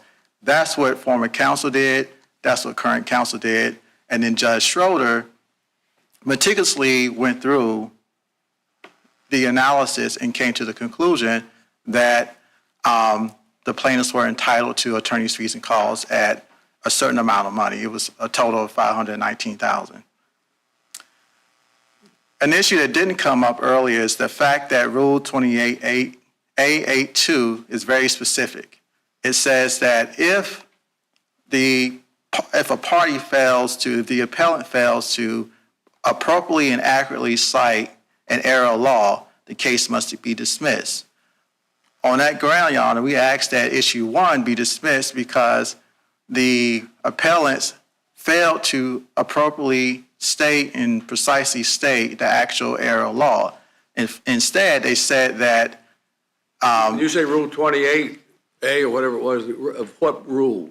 the federal rules of appellate procedure, Your Appellate Honor. procedure. You're not talking about some local rule or anything. No, Your Honor. It's all right. I apologize. Federal rules of That's all right. appellate procedure. And because they failed to accurately state the precise issue, they failed to allege an error of law. In addition, the second issue that That's a pretty technical point. it is, Your Honor.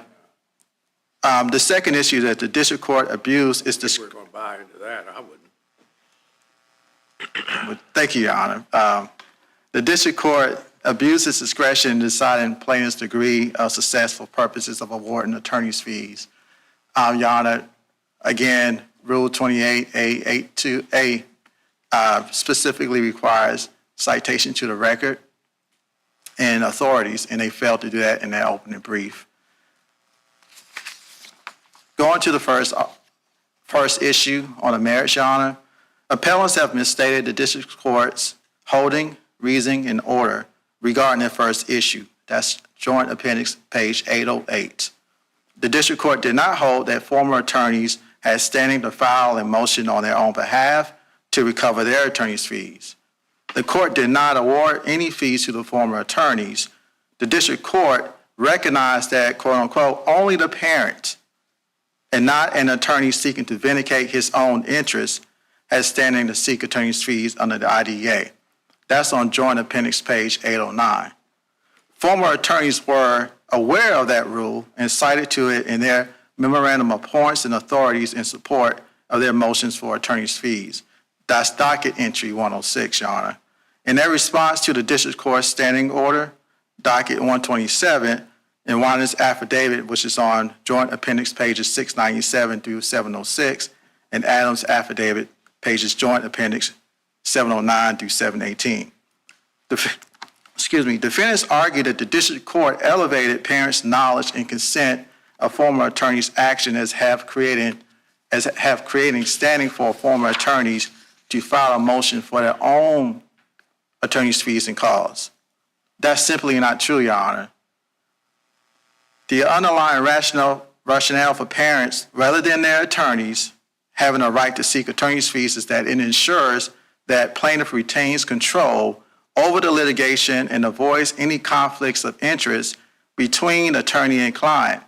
In other words, this court must ensure that RS's father, Ronald Soltis, consents to Adams and Weiner's motions.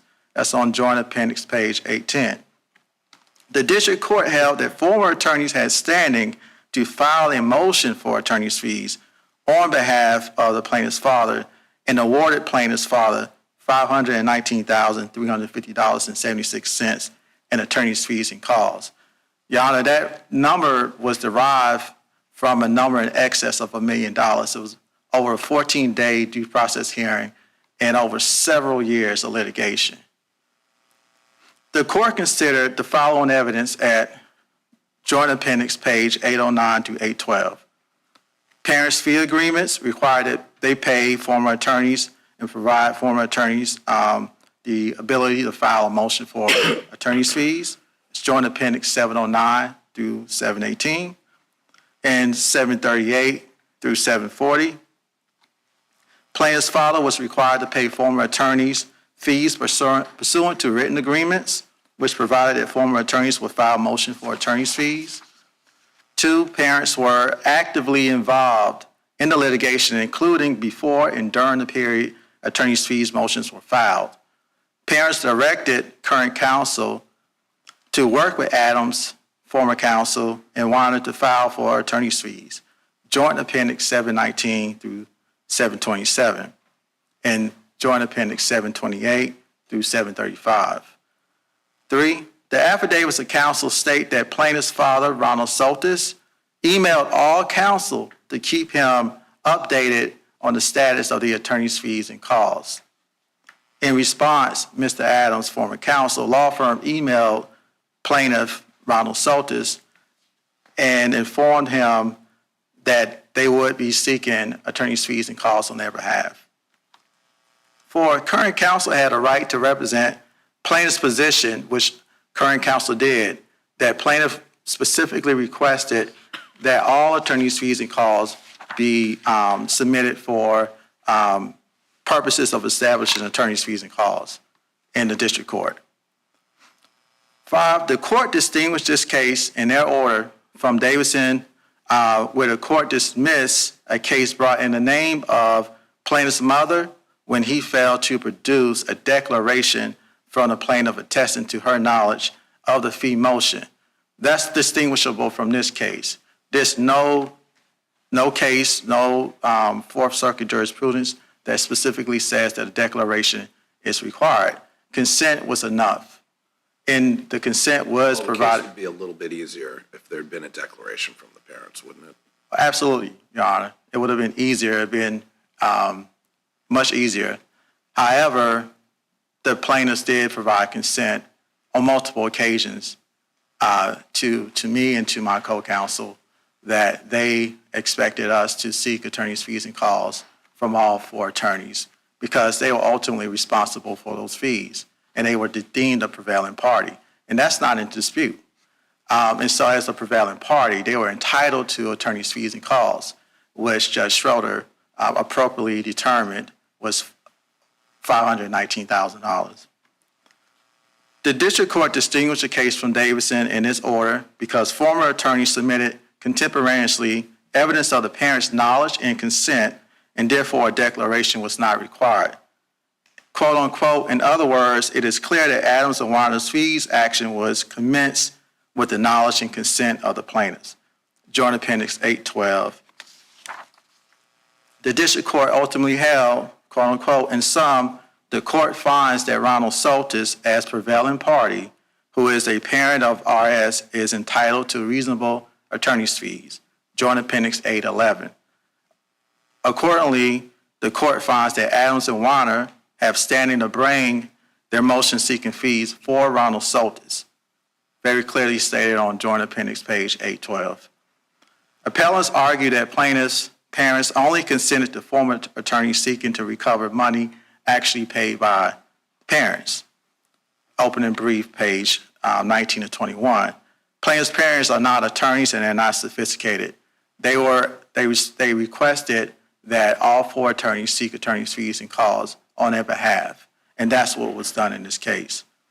Appellant's analysis would leave plaintiff's parents financially responsible for hundreds of thousands of dollars had counsel not filed motions to recover attorney's fees and costs for each individual counsel. Plaintiff respectfully submits that it would be unjust and inequitable to exclude the motion papers submitted by former counsel in this matter. To the second argument, Your Honor, appellant's second issue contends that the district court abused its discretion in deciding plaintiff's degree of success for purposes of awarded fees. Plaintiff appellee disagrees with that statement. In determining the amount of an award of reasonable attorney's fees, a district court is required to first determine the lodestar, meaning the number of hours reasonably expended on the litigation multiplied by a reasonable rate based on rates prevalent in the community in which the proceeding arose for the kind and quality of services furnished. That's 20 U.S.C. 1415 I3C, and also Hensley v. Eckert. The lodestar figure is then assessed in light of the 12 factors set out in the Johnson v. Georgia Highway Express, Inc. Case, and also in J.P. Peterson versus County School Board of Hanover County. Because of time, Your Honor, I'm not going to go through each of the 12 factors. The most critical factor in determining the fee award is the degree of success. In evaluating the degree of success, the court does not simply take a quote-unquote mathematical approach comparing the total numbers of issues in the case with those actually prevailed upon. Despite this admonition from the United States Supreme Court to not simply compare the total number of issues in the case with those actually prevailed upon, and despite their recognition and that a quote-unquote rigid mathematical approach is disfavored, opening brief at 23, appellants argue that the mathematical approach shows that plaintiff only achieved success on 57% of the issues. Therefore, appellants contend that the district court abused its discretion in reducing attorney's fees by 33% and awarding attorney's fees equal to 67% of the lodestar. Your Honor, it's very clear once you read the judge's order that it wasn't simply just a 33% reduction. The court reduced hourly rates. The court reduced current counsel fees by almost 50%. I mean, the court went through and really, went through a very methodical approach to coming to its ultimate conclusion. The initial request was 1.2 million, right? And now we're down to 500,000? That's basically what That's you're correct, saying. Your Honor. Yeah. There were some substantial cuts made here. Very substantial, Your Honor. There's no cross appeal. There was no cross appeal, Your Honor. We accepted, it's been so long, Your Honor, we accepted the court's decision, even though it really did reduce the fee award and the cost significantly. Relying upon a mathematical approach is disfavored by the United States Supreme Court, and that's not sufficient to sustain appellant's burden of proving that the district court abused its discretion. For that reason alone, appellants should not prevail on this second issue. The district court found that there were 7 primary legal issues in dispute. 1, application of the North Carolina statute of limitations, whether the charter school failed to provide parents with access to plaintiff's records. 3, whether the charter school provided services comparable to the services in plaintiff's IEP for the 2012-2013 school year in the areas of speech and language, physical education, and assistive technology training. 4, whether the charter school violated the IDEA by holding an IEP meeting without plaintiff's parents. 5, whether the charter school violated the IDEA by failing to timely develop an IEP. 6, whether the charter school violated the IDEA by disenrolling plaintiff. And 7, whether IDEA was violated and constituted a denial of free and appropriate public education. That's on Joint Appendix pages 836 through 837. The district court held that plaintiff could fairly be said to have prevailed on 4 of the 7 issues. That meant that plaintiff prevailed on approximately 57% of the issues. Joint Appendix 837. But that's that's more than 50%, that's substantial. Citing the Hensley Court's admonition against using a mathematical approach, the district court went on to consider other factors identified in the Johnson case, that's the 12 factors. And quote unquote, following the actual award directed funded private education related services for approximately 384 hours to compensate for services RS was denied during the 2013-14 school year. And the court said it was significant. Joint Appendix page 837. The district court then noted that plaintiff was only awarded relief for 1 school year, whereas the ALJ awarded relief for 5 school years. Joint Appendix 837. Your Honor, I see that my time is up. You've been your brief, and I think we understand your position. Well, sum it up, you want us to affirm. Absolutely, Your Honor. We would like the court to affirm. That's what you want. I want no remand, no. Yeah, we heard it. We're trying to get positions out of these lawyers. Sometimes it's hard to, but. We don't want a remand, Your Honor. We want to. You want an affirmance. Your Honor, I saw you. I wanted to be affirmed, upheld. I understand. Absolutely, Your Honor. Thank you for being here. Thank you for your time. Good to see you. Thank you. Thank you. Mr. Bader, you save some time.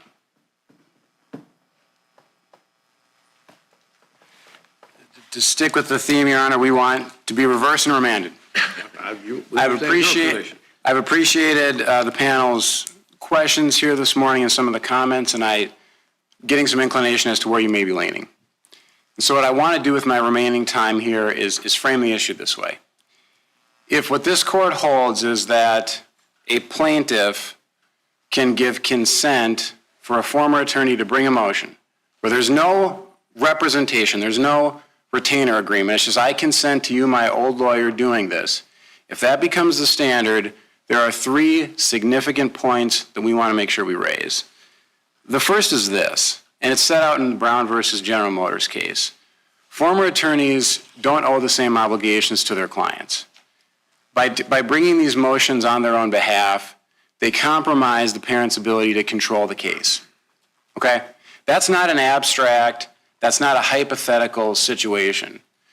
I will tell this panel, settlement of cases, in this case in particular, is extraordinarily difficult when former attorneys are negotiating on their own behalf for work that they did for somebody that they don't represent anymore. Point number 2, all of this can be redressed through a retainer agreement. When you look at Judge Schroeder's order, among other things, it is clear that Mr. Weiner in California knows what he's doing. This is the kind of law that he practices. If he's coming across the country to take on these cases, he can put together appropriate retainer agreements within the bounds of professional responsibility that create recourse for how he gets paid in the event that he is discharged before final judgment. I agree with Mr. Howard. They could have brought the motion, they could have included that. That's not what happened. Can I ask how that, because something your colleague said did make me wonder about that. Like, how can they bring the motion if they can't really, they don't know how much time the former attorneys put in and, you know, what their work was worth? Like, how can they attest to the former attorney's fee request? How does that work? I think the best answer to that is they need to communicate with their clients and figure out how they gather that information. I mean, certainly Mr. Weiner and his firm were able to do that. I'm just trying to think, like back when I was in practice, if there had been a former lawyer and they were like, here's my hours, here's what I charge, here's what I spent my time on, I'd like you now to sign the paper saying that that's all correct. I'd be like, well, I don't know if I want to do that. I want to be as helpful as I can, but I don't want to go too far afield here. Mm-hmm. I think had that happened and the Woods Charter School said, wait a second, we think that the fees requested by Mr. Weiner's firm are too much, then that particular issue could be litigated and input could come in from him through an affidavit. That's not what I'm saying. I'm just saying, I am really just trying to figure out the kind of vehicle. What does this vehicle look like? And I had sort of thought, oh, the current lawyer can just ask for the prior lawyer's fees. But now I am sort of troubled about what you're asking of the current lawyer in terms of attesting to the at least good faith validity of the former lawyer's fee request. Well, in this case, the former lawyers, if I remember correctly, had at least 2 independent affidavits from experts in the field that talked about their training capability and what they did. So presumably, the current lawyers could have worked with a third party to say, here are the entire fees, here are these lawyers, I can vouch for an independent review to say it's relevant, and then simply submit that all in one package on behalf of the plaintiff. Right. I think that's exactly right. And that, when the motion is brought through that vehicle by the plaintiff, then it avoids these issues of former attorneys moving on their own and creating these potential disagreements and compromising the parent's ability to control the litigation. And the last point, and I would certainly be remiss if I didn't say this, is not why fee shifting is permitted under this act. We don't disagree that certainly the Woods Charter School thinks Congress is correct and noble in saying we want to make sure that if parents need to bring suits under this act, that it's not cost prohibitive, that there's a fee shifting mechanism. But the purpose of that, and in defining prevailing party very specifically as the parent of a child with a disability, the purpose is not for former attorneys working up these cases to then come in after the fact and bring motions and then create what amounts to really peripheral litigation about whether or not they have consent. If consent is anything other than representation, that's what we are then asking these district courts to resolve. And that puts schools, including this charter school, in a position where we don't know who's going to necessarily bring the motion and how it's going to be brought. Appreciating. But you know, like, how much work went into this case. You know how long the ALJ hearing was. Like, it's not as though you weren't on notice that there was an earlier set of lawyers that would probably be wanting their fees.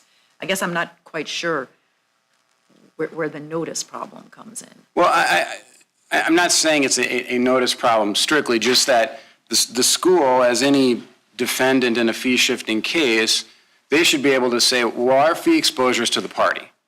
Well, that's who got the money, so I guess we're all square. Well, I think at a fundamental level, that's not who brought the motion. And I appreciate that Judge Schroeder was able to find a way, using this consent test, to say, I'm going to let a former attorney who doesn't represent the plaintiff bring the motion for them. But again, the problem with that being the standard is you invite these issues. I take your point about sort of collateral issues around consent. I just don't see a notice problem here. Like, if the current lawyer had sought the entire fee request, I don't see how that gives you more notice than if 2 different lawyers seek separate amounts that add up to the total fee request. Like, why is your notice affected by whether this comes in the form of 1 motion or 2? Well, we may be talking past each other with notice, but just as an example in this case, I mean, the plaintiffs brought their motion first. So then we said, okay, here's the attorney's fees motion. Here it is. You thought maybe, no one's asking for Well, I don't know if we've necessarily thought that, but we had the requested relief. It was the attorney's fee motion, it was only it was, on the face of it, it was for the earlier counsel. You Well, they had to do lawyers. You're arguing that it could have been done a different way, your way. It could have been done perhaps your way. And Judge Schroeder found and determined it could be accomplished another way, his way, this way, the way it was done. Question is whether there's anything wrong with that. And you don't challenge as clearly erroneous any of the facts recited by Judge Schroeder. Isn't that correct? That's right. That's right. Okay. But the issue again remains that mechanism, and I don't want to be too redundant here. I appreciate the court's time and giving me a chance to continue to engage. That's not what the statute provides in the way of consent. And so with that, we would respectfully request that this matter be remanded. Thank you very much. We appreciate your help, appreciate your work, appreciate you being here. And with that, we would, as we've explained earlier, we normally visit with counsel in the well of the court. It's a tradition of the grand tradition of the Fourth Circuit Court of Appeals, and we're not doing it right now, but we'll do it next time. Mr. Clerk, we will adjourn court, sine die. This honorable court stands adjourned, sine die. God save the United States and this honorable court.